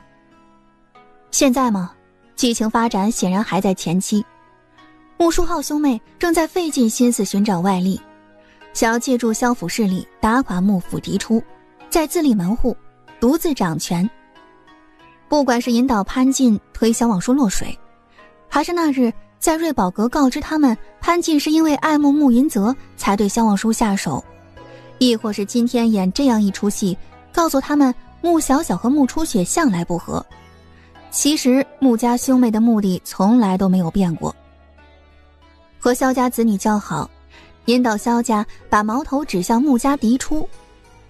这兄妹二人可以说是地地道道的商人，对他们而言，只要利益足够大，背叛保皇派的家族都不是不行。逐利之商，谈何忠义？于他们而言，失利者哪怕是萧家奸佞，他们亦可追随。算了，不管他们。姐姐，我们回家吧。萧望舒点点头，和他一起离开。穆家兄妹在京师商圈根基深厚，要是现在凑过去，他就只有被他们兄妹利用的份儿，不仅影响他发展，最后他还得不到多大好处。还是再等等吧，等他有谈判的底气了，再去与虎谋皮。自从出府看过房妻儿那2间铺子之后，萧望舒回府之后就开始查阅书籍，依据时兴的装潢风格和京师子女的逛买习惯，绘制铺面的布局图纸。装潢是铺面的第一张脸，合适的风格和布局能最大化地完善购物体验。为了更加了解这个时代的营造工艺，萧望舒还时不时泡在萧福光的书房里，因为萧福光的书房里才有他要找的书。他自己院子里也有间不大不小的琴室，里面也收着不少书，但那些书都是些诗词琴谱，他暂时用不上。今天上完课，萧福光又看见他家姐姐坐在他书房门口，高门大户的狄小姐就那么一屁股坐在门槛上，这像什么样子？我不是吩咐过你们不许拦姐姐吗？禀报少爷，属下们不敢拦四小姐。阿弟淡定，他们没有拦着我，是我自己想坐在外面吹风看书的。而且书房嘛，多少可能藏些秘密，以前留下的习惯让他不愿意随意进出他人书房。姐姐，我都说了，你直接进去就是了。你我姐弟，我书房里能有什么东西是你看不得的？自家姐弟看看书罢了，何须如此生分？那好吧，那我以后可就直接进了。姐姐只管进，书房又不是卧房，还能有什么不好意思见人的东西不成？退下吧。是。萧福光的贴身仆从主动上前，拿起一旁备用的餐具开始试吃。萧望舒站在书架边，将这一幕尽收眼底。在原神记忆里，萧福光幼时夜读曾经历过一场毒害。那晚他挑灯夜读，相府下人端来一碗羹汤给他补身，他不想喝，便随口赐给了他的伴读。那伴读喝过之后七窍流血，倒地气绝。这样的场景在幼年的萧福光心中留下了无法磨灭的阴影。自那以后，萧福光任何入嘴的东西都要贴身仆从先试过之后他才会入嘴。房庆儿也被这一出吓得心惊肉跳。自那以后，每晚送到萧福光书房的补身羹汤都是房庆儿派亲信监看着，一路从清洗食材开始监看，直到送到萧福光桌上。这只是相府内的一个小故事，存在于原神的记忆中，书中并未描写。书中只着重描写了穆家女主以及皇帝男主的感情生活，其余很多剧情都是一笔带过，只有写到两位主角相处时才会极尽笔墨的详写。所以相府内的很多事情都是被略写的，甚至不写。就比如萧福光的这个习惯，以及习惯背后的故事。姐姐要不要先吃点东西再看？山药养胃，入秋了，姐姐多吃些。萧望舒看到他的笑容有些怔愣，看了半晌后才朝他笑笑，继续吃着手里的山药糕。看书时，其实他对萧福光这个角色充满了疑惑，他很难想象这样小小年纪的少年并非他那样无父无母，相反的，他受尽父母疼爱，如何就养成了那般的心性和手段？又为何书中描写的这对姐弟从小到大都是弟弟在保护姐姐？此刻他似乎懂了。阿弟，你也吃点吧，正是长身体的年纪呢。萧福光皱了皱鼻子，其实他并不是很喜欢在书房吃东西。试试，养胃还好吃呢。好吧好吧，姐姐快拿开，我吃就是了。好吃吗？萧福光歪着脑袋回味了一下，然后坐直身子，笑着点了点头。萧望舒跟着他笑了笑，吃完手里的糕点又拿起一块。刚才试吃的那名仆从站在一旁，有些惊讶地看着盘子里迅速消失的山药糕。送到书房里的东西他们少爷向来很少吃，除非是真饿了才勉强吃上2口，今天还真是稀了奇了。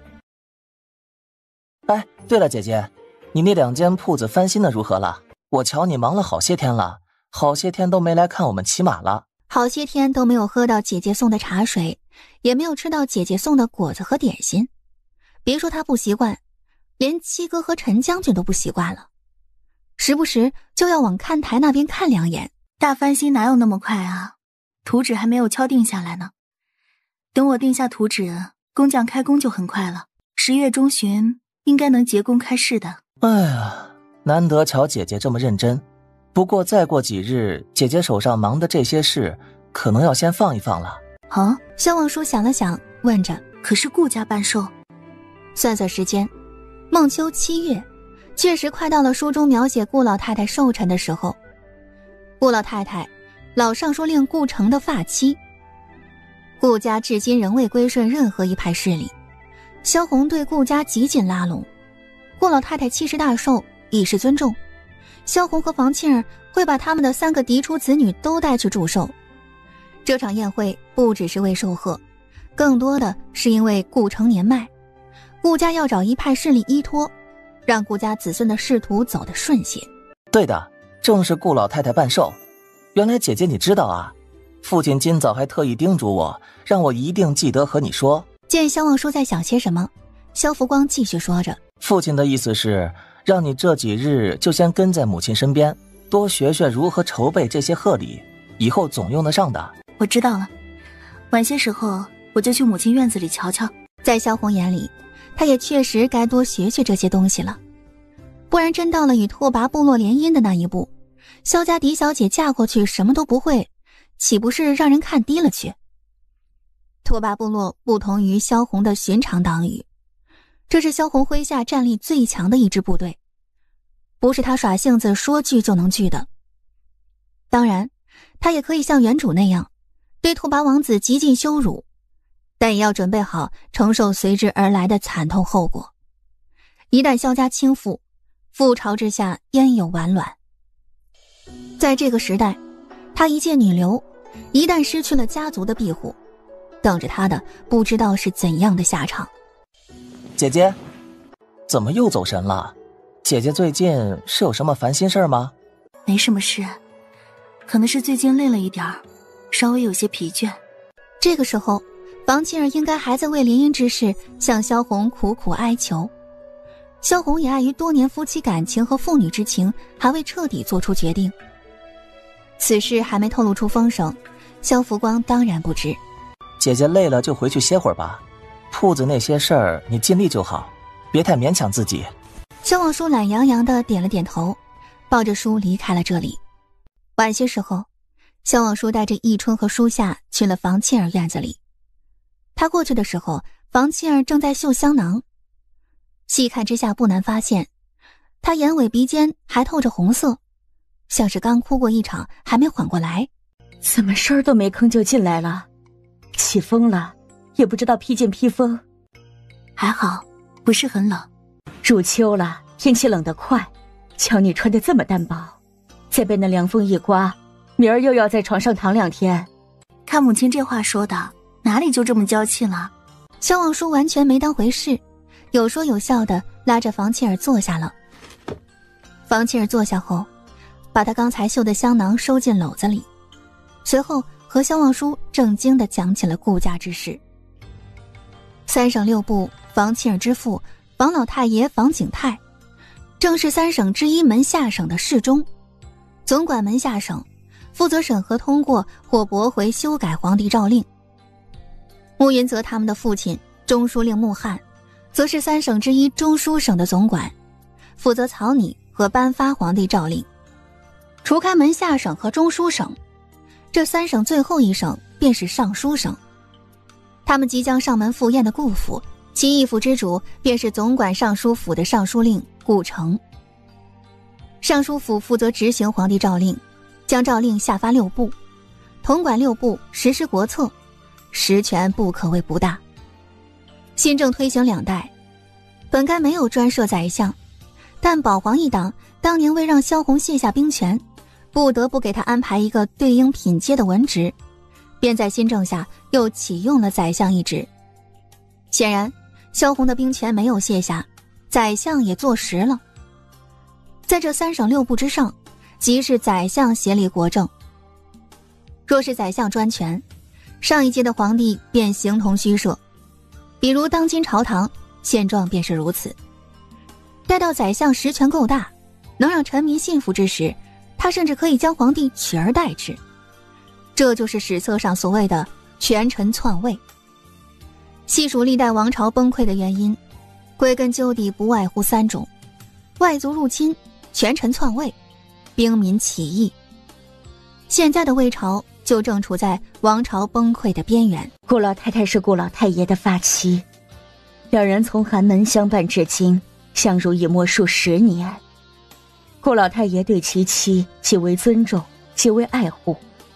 到了顾府之后，我们女眷一切以贺寿为主，尤其是你，望舒，你得收住你的脾气，切勿乱了顾老太太的寿宴。孩儿明白了。房庆儿得到他的回应，继续往下讲。今天他和萧望舒讲了许多，从顾府寿宴讲到女子不义，再讲到萧望舒的幼时，到最后却只字未提拓跋部落。萧望舒也全当不知，陪他聊了许久。顾府门前红绸飞扬，锣鼓齐鸣，就连大门两旁蹲着的那2只方墩石狮，脖子上都挂上了大朵的红绸花。府里宾客云集，仆从鱼贯穿梭。宰相大人，宰相夫人，贵客驾临，有失远迎啊！里边请。原来3位公子小姐都来了，真是稀客呀！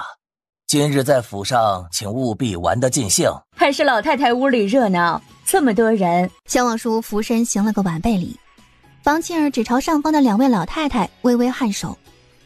她是宰相夫人，是1品诰命夫人，不可当众乱了尊卑。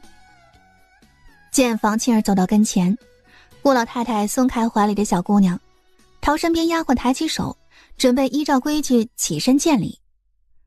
小姑娘下地后站在顾老太太身边，还不等丫鬟教她就已经有模有样的朝着房庆儿俯身行了个礼。见顾老太太也已经弯下腰，房庆儿连忙上前拖住她的胳膊。哎呀，老太太可是今儿的寿星，晚辈是前来瞻福的，这如何受得？今儿大喜日子，不讲这些。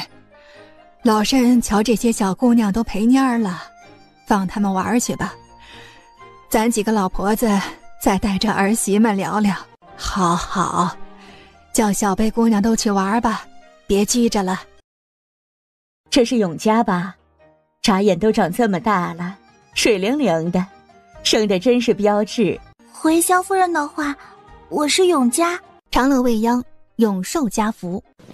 永嘉真是乖巧，你望叔姐姐还特意给你带了小礼物呢。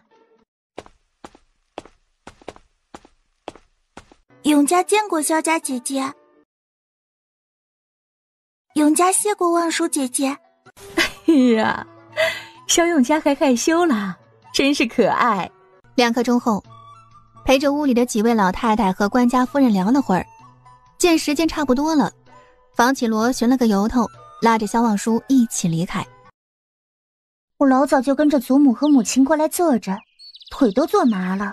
出来走2步就好了，我们等会儿找个清静的地方。表妹，你这几个月变化了不少，难道我感觉错了？人多的地方是非多，以前因为无聊才上去掺一脚，我现在忙着重整铺面，哪里还有以前那么多精力去掺和是非啊？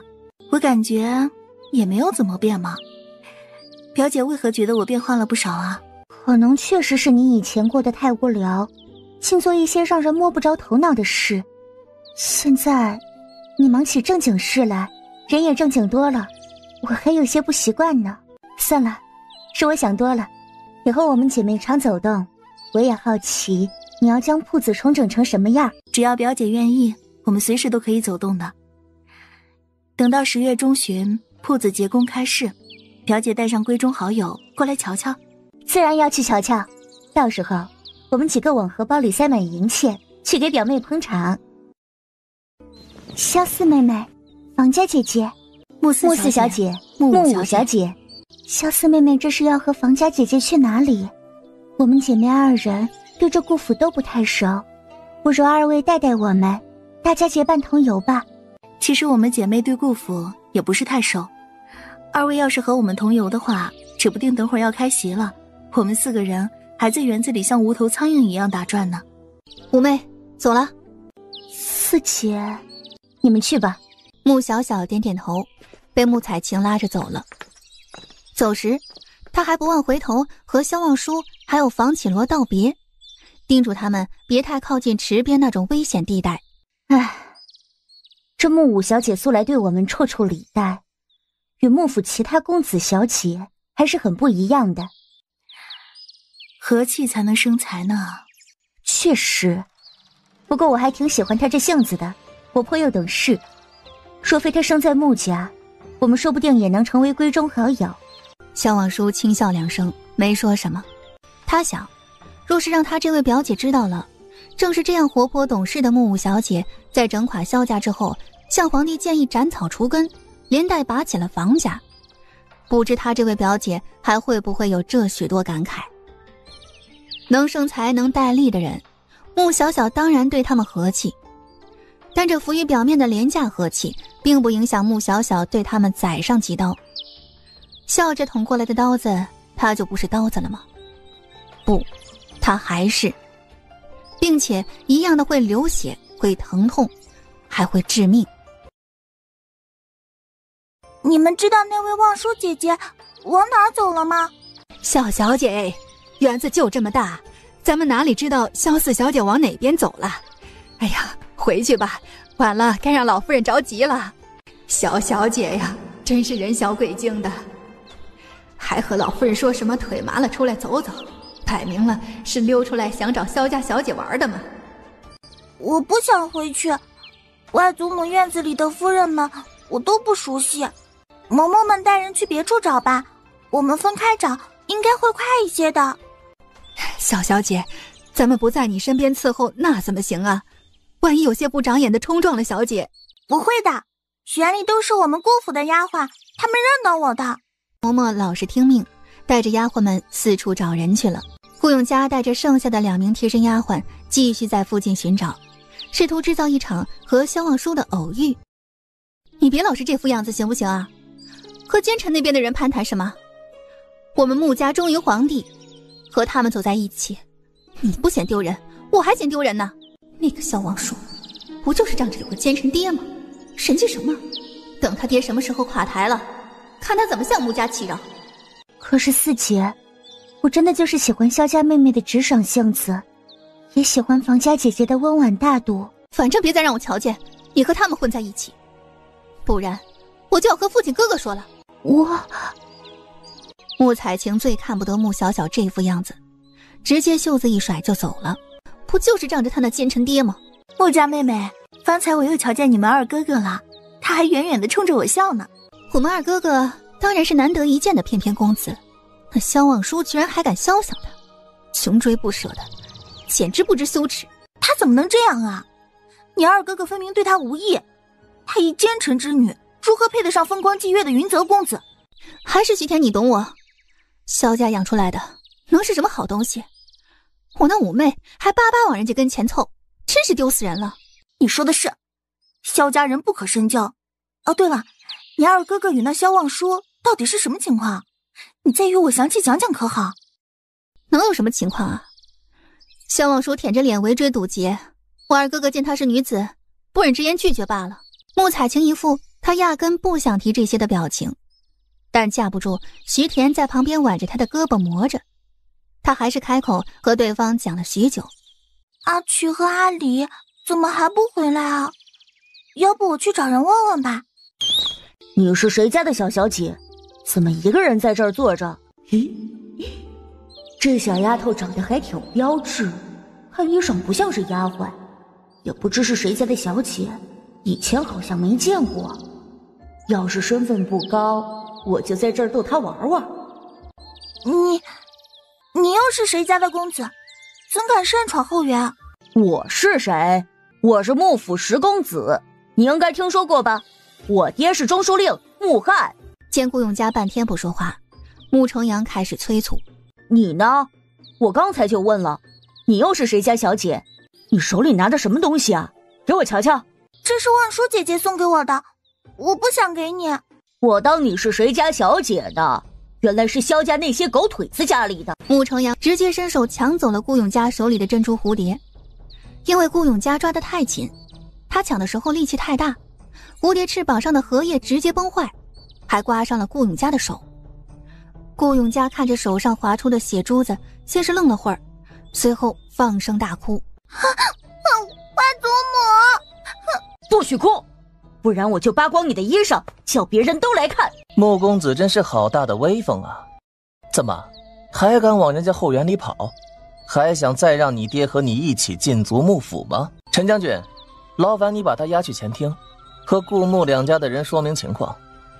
男儿之身，文不成武不就，还惊扰恐吓女眷，丢人现眼的东西。那眼前这位小姑娘，应该就是顾府极少见人的宝贝外孙女了。穆成阳啊，穆成阳，真是你爹穆翰的好儿子。穆翰正在前院陪着笑脸拉拢顾城老太爷，你倒好，这台子给你爹拆得真快呀，竟敢溜到后园来欺辱顾家的宝贝疙瘩。萧福光，你我同为朝臣之子，你哪来的资格？住手！你这个莽夫，快松开我！你别哭，我给你修好。顾永嘉看了看他，再看了看已经拎着穆成阳走远的陈楚，心里不是那么害怕了。于是他抬手抹了把眼泪，蹲在地上和萧福光一起捡碎片。你知道我是谁吗？不知道，但哥哥你是好人。送你这个蝴蝶的姐姐，我是她弟弟。你真是万叔姐姐的弟弟吗？果然外祖父说的是真的，物以类聚，人以群分，不是一家人不进一家门。望舒姐姐是好人，她弟弟也是好人。骗你做什么？刚才那个被拎走的人不是已经喊过了吗？我叫萧福光。福光哥哥。夏八公子，你虽贵为客，但怎能宠我顾府后院？两名丫鬟冲到顾永嘉身边，把他全身上下好一阵检查，见他只是眼睛红了点儿，手指伤了点儿，没出什么大事，他们才稍微松了口气。阿曲、阿里，你们不得无礼！刚才有人抢我的东西，还不准我哭，说要扒光我的衣裳给人看，是福光哥哥赶走坏人救了我，刚才被拎走的才是坏人，福光哥哥是好人。小姐没事就好，没事就好。哪里来的登徒浪子，胆敢进顾府撒野？人我已经请陈将军押去前院了，相信穆中书令和顾老太爷自有处置。倒是你们，不好好陪在你们小姐身边，怎么留她一个人在这儿？永嘉谢过福光哥哥。小事儿，永嘉妹妹客气了。奴婢们方才去为小姐端茶点，回来时被人群冲散了，所以迟了些。刚才情急，若有冒犯之处，还请萧公子见谅。关于池那边出了点事，园中护卫丫鬟都聚往那边，这才没能及时赶到小姐身边。啊，对了，小的听人说是萧家小姐和徐家小姐闹了起来，不知是谁把谁推下了水，小的当时没听清，就赶到这边来了。什么？哪边？关于池在那边。萧福光抬腿就往那边走去。你们听个话，怎么也不听仔细一些啊？萧望舒，你别颠倒黑白，若不是你将徐家姐姐推下去的，她还能自己跳下池子不成？青天白日的，没想到真有人做这种事儿，这也太猖狂了。谁让她是萧家嫡女呢？房启罗走到萧望舒身边，有些焦急地看向他，想问些什么，但现在又不方便开口。只见萧望舒坐在石凳上，慢悠悠地用藤条缠着2根树杈。在他们对面，徐田湿着鞋子和裙摆站在那儿，单薄的身形显得格外可怜。萧四小姐，我家小姐不过夸了云泽公子几句，你怎么就能狠心把她推下去啊？这池水这么凉，你是想我们小姐的命呀？周围的人听到那丫鬟的话，议论声更大了点儿。树下气得脸都红了，忆春更是直接发怒：谁要脸树要皮，红口白牙的污人清白，这种人下了阴司地府都是要被藤鞭抽嘴的。分明就是这个什么徐田，趁着绮罗小姐去更衣的这会功夫，见池边只有我们主仆3个人，就跑过来跟我们小姐说些阴阳怪气的尖酸话。什么说我们小姐光天化日之下去拉云木泽内司啊？什么我们小姐赴宴的时候吻云木泽怀里在啊？什么我们小姐穿着薄裙都没有人去看？呸！这些话简直就是子虚乌有，不堪入耳。我们小姐还没有说什么呢，这徐田就直接2脚踩进了池边的浅水里。徐田那个丫鬟更是大喊大叫，引来了不少人，还张嘴就说是我们小姐把她推下去的。天地良心，我们小姐压根就没有正眼看那主仆一眼。干了坏事没话说了，还要咒人，好恶毒的丫鬟呐！主子是那样，还能教出来什么好东西啊？可怜了徐家姐姐啊，胳膊拧不过大腿，今儿怕是只能苦往心里咽了。听着周围人的这些话，忆春气得胸口剧烈起伏。好了，忆春，别说了，回来吧。属下去扶徐家小姐在池边站好。小姐，是。吃饱了，胃舒坦了，该浅浅做一下餐后运动了。徐田下意识地往后退了半步，缩了下脖子。来，往这边挪2步。见徐田没动，属下直接扶着他挪，准确来说是拽着他挪。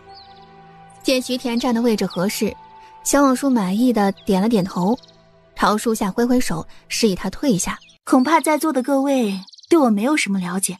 就在众人疑惑不解的时候，萧望舒轻笑了2声。现在就让各位了解了解。萧望舒抬腿一脚，狠辣干脆，直接将徐田踹下了池子。周围的人直接呆愣在原地，就连房启罗都一整个愣住了。萧望舒抬起手，单手掸了掸衣领，云淡风轻地朝众人笑道：看到了吗？这才是被我推下去该有的样子。被他推下池子，还只能湿个鞋和裙摆，上半身整洁干爽，柔柔弱弱地站在那里，惹人怜惜同情。没在水里淹死，都是祖坟冒青烟。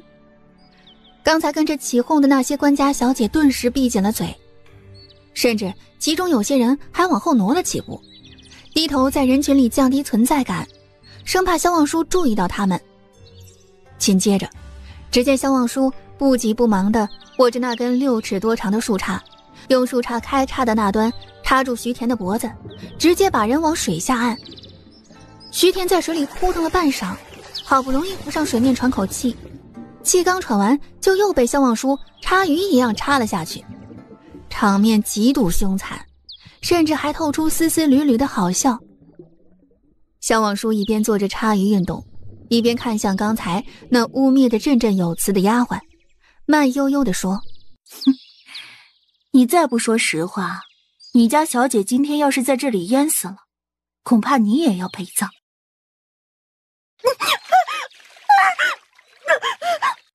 徐田扑腾着四肢，拼命往水面上挣扎，想要阻止萧望舒对那丫鬟的恐吓。但那丫鬟听完萧望舒的话之后，显然慌了神，任他怎么想都想不到，萧望舒真敢当着这么多人的面行凶，简直不把徐家小姐的性命当回事。就是我们小姐出事，夫人怕是要将我们给杖毙了。身为奴才，主子若是死了，咱们当奴才的还有什么用？当然只有死路一条。两人的对话听得徐田的丫鬟两腿直哆嗦。不行了，萧小姐快住手，徐小姐不行了。不行了就不行了，有什么关系呢？求求你们，求求萧小姐放了我们家小姐吧，她不是有意诬陷你的，她就是对云泽公子太过喜爱，听穆小姐说你经常缠着云泽公子，所以她才趁着周围只有我们主仆3人，自己走进池子里，然后只打湿了鞋子和裙摆，就敢叫嚣，污蔑是我推她下水的。那丫鬟被逼到这个地步，已经完全不敢接话。萧望舒松开树杈，放徐田上来喘了口气，然后陡然握住树杈往下压，重重地将人按入水中。是与不是啊，这么难答吗？我可没有多少耐心。是穆小姐说可以这样，反正不会有人知晓，还能让云泽公子更加厌弃萧小姐，所以我们小姐就来做了。萧福光从人群里走了出来，有些稚嫩的脸庞上挂着与年纪不符的冷漠。顾永嘉带着丫鬟护卫远远站着，趴在凉亭柱子后面看着他。徐家家教真是好啊，徐田小姐是放到戏台子上教的吗？自己跳水污人清白，还一副委屈姿态，肆意诬陷。看来徐小姐确实是当我萧家无人了。今天要不是姐姐兵行险招，用这种方式威胁徐田的丫鬟说出实情，一旦等顾府老太爷和老太太他们赶过来，恐怕不会对她这种解决方式坐视不理。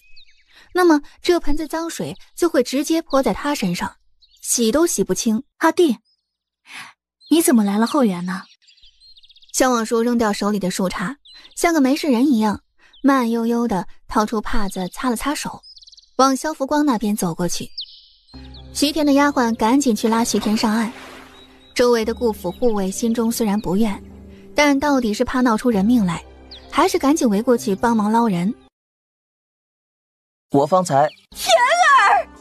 人群中冲出来一位官家夫人，冲到池边喊得撕心裂肺，仿佛他女儿已经没了。徐田被捞出水池之后瑟瑟发抖，直往夫人怀里钻，一脸惊恐地看着萧望舒。恶鬼！萧望舒，你就是个恶鬼！你居然敢那么当众的把我按进水里！刚才每被按下去一次，我都感觉口鼻里灌满了水，脑袋里全是无法呼吸的窒息，整个人都在死亡的边缘挣扎。萧红，你贵为宰相，朝廷重臣，竟然一再纵女行凶，京师皇城，天子脚下，你萧家还有没有王法？萧红此刻还不清楚情况，只好把目光投向萧望舒和萧福光。徐大人是吧？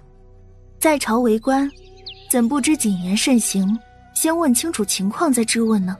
哼，徐大人教养的好女儿，自己往水里踩了2脚就敢诬陷我姐姐，还聚集这么多人，哭诉是我姐姐推她落水。现在真相大白，她丫鬟亲口承认，她还一副受害姿态。见他们姐弟2人底气十足，萧红本已经做好了给他们姐弟擦屁股的准备，现在一看应该是不用了。丫鬟所说岂能当真？我儿在池里淹成这样，这岂是在水里踩了2脚？萧家2位公子小姐如此诋毁，当真是心狠呐！徐田缩在他怀里，半声都没吭。今日顾府办的大好寿宴就这么终止在这里，顾家人脸上也有些不好看。顾老太爷想要开口说些什么的时候，萧望舒抢先一步，在他开口之前建议着：徐夫人还真是不到黄河心不死啊！既然我们这么多人所见所听你都不承认，那就让你女儿亲自写吧。今日徐田落水，我主仆3人，他主仆2人，我们5人一起提笔书写，将刚才所见所闻一字不漏地记录下来，交由诸位大人和夫人判断。有劳诸位将我们5人全部隔开，5人不得互相供词。到时候核对供词，若哪方主仆说了假，供词必定会难以对上，谁清白谁诬陷，自有定论。为免徐夫人觉得5人不够，有劳各位从刚才旁观的众多小姐里随意挑选10个人出来，将他们刚才所见所闻写下。今日之事既然互不相让，那总得还其中1人以清白。四周一片哗然，众人议论纷纷，就连萧红都有所领悟。是了，诬陷可以有很多种说法，但真相往往只有一个。父亲，四昧此法有时候审讯犯人都是用得上的。萧红脸上终于有了2分笑意，看向站在人群中央的萧望舒，轻轻点了点头。听到萧望舒的话，徐田本就惨白的脸色顿时更惨了，直接抬起手揉着头，虚弱地晕倒在徐夫人怀里。这一晕多少有点逃避的意味在里面了。阿弟，派人去寻个大夫吧，为徐小姐扎2针。今日已经扰了顾老太太的寿宴，就别过多耽搁了。好的，姐姐，我这就去。哎呀，我儿已经落水晕厥了，你们还要让大夫扎醒他，继续审，你们还有没有王法呀？纵使是三司会审，也不应该残酷至此吧？薛夫人此言有差，若是三司会审，便连大夫都不请了，更别说扎醒，鞭子蘸了盐水抽下去，几鞭自然就醒了。同为母亲，我相信徐夫人和我一样，都不愿自家女儿无端受人诬陷，平白无故背上一些莫须有的罪名。且我也想知道，我家望叔在府上尊敬父兄，友爱弟妹，就连回外祖家都不忘挑上最好的手串给他外祖母送去。我女儿在府上如此，我信她出了府也差不到哪里去。但这京师里又是为何屡屡出现那些谣言，把她传得那般恶劣？知女莫若母，见萧望舒如此有底气的要严查到底，房倩儿已知此事绝非他所为，他这是要逮着这一次机会，把以往萧望舒身上的脏水全都洗干净了呀。顾城老太爷一听这话，再看了看房老太爷和萧红的脸色，也知今天此事难以善了，索性就不管了，让他的几个儿子陪萧福光去找来了府医。等了会儿之后，府医一到，针还没扎下去，他就已经看到徐田的眉心在皱。府医顿时一时语噎，但到底是怕徐家报复，他没有直说，还是拿着银针象征性的扎了几处。见徐田还不愿意醒来，四周已经有人开始质疑他的医术。那府医实在没办法，只好挑着最痛的地方扎了一下。徐田抬手扶着额醒过来，一副比刚才更虚弱的模样，仿佛连笔都握不住。谁还没有被府上大夫扎过针呢？我们从来只听说晕厥之人扎针后悠悠转醒的，还没有听说过谁是尖叫着醒过来的。既然已经醒了，那就别耽搁时辰，开始吧，徐小姐。此事早些解决干净，你就可以去歇着了。接过顾府仆从递来的纸笔，开始挥毫书写。一春和书下离他隔了3丈远，也在埋头写个不停。徐田的丫鬟也被顾府护卫压到一边，握着笔卡顿了半天，不知如何下笔，也不知他要写什么。顾府的公子也从刚才围观的那些官家小姐里选了10人，递上纸笔，请他们配合调查，其中还包括房启罗。徐田浑身颤抖，看着眼前这一幕，他脑袋里一片浆糊，接过了顾府仆从递给他的笔。众人提笔写了2刻钟之后，才陆陆续续停下。顾府仆从把宣纸收上来，恭恭敬敬地捧到顾城老太爷面前，请他们那一大帮子官员男宾先行阅看。顾城和房景泰越看脸色越难看。小小女子，手段竟如此阿杂龌龊，拿去让徐司楚自己看看吧。徐耿这个户部司楚真是当腻了，报上穆家而已，还真以为报上了什么免死金牌不成？徐司楚，老夫诚邀各位前来，一同为京期贺寿。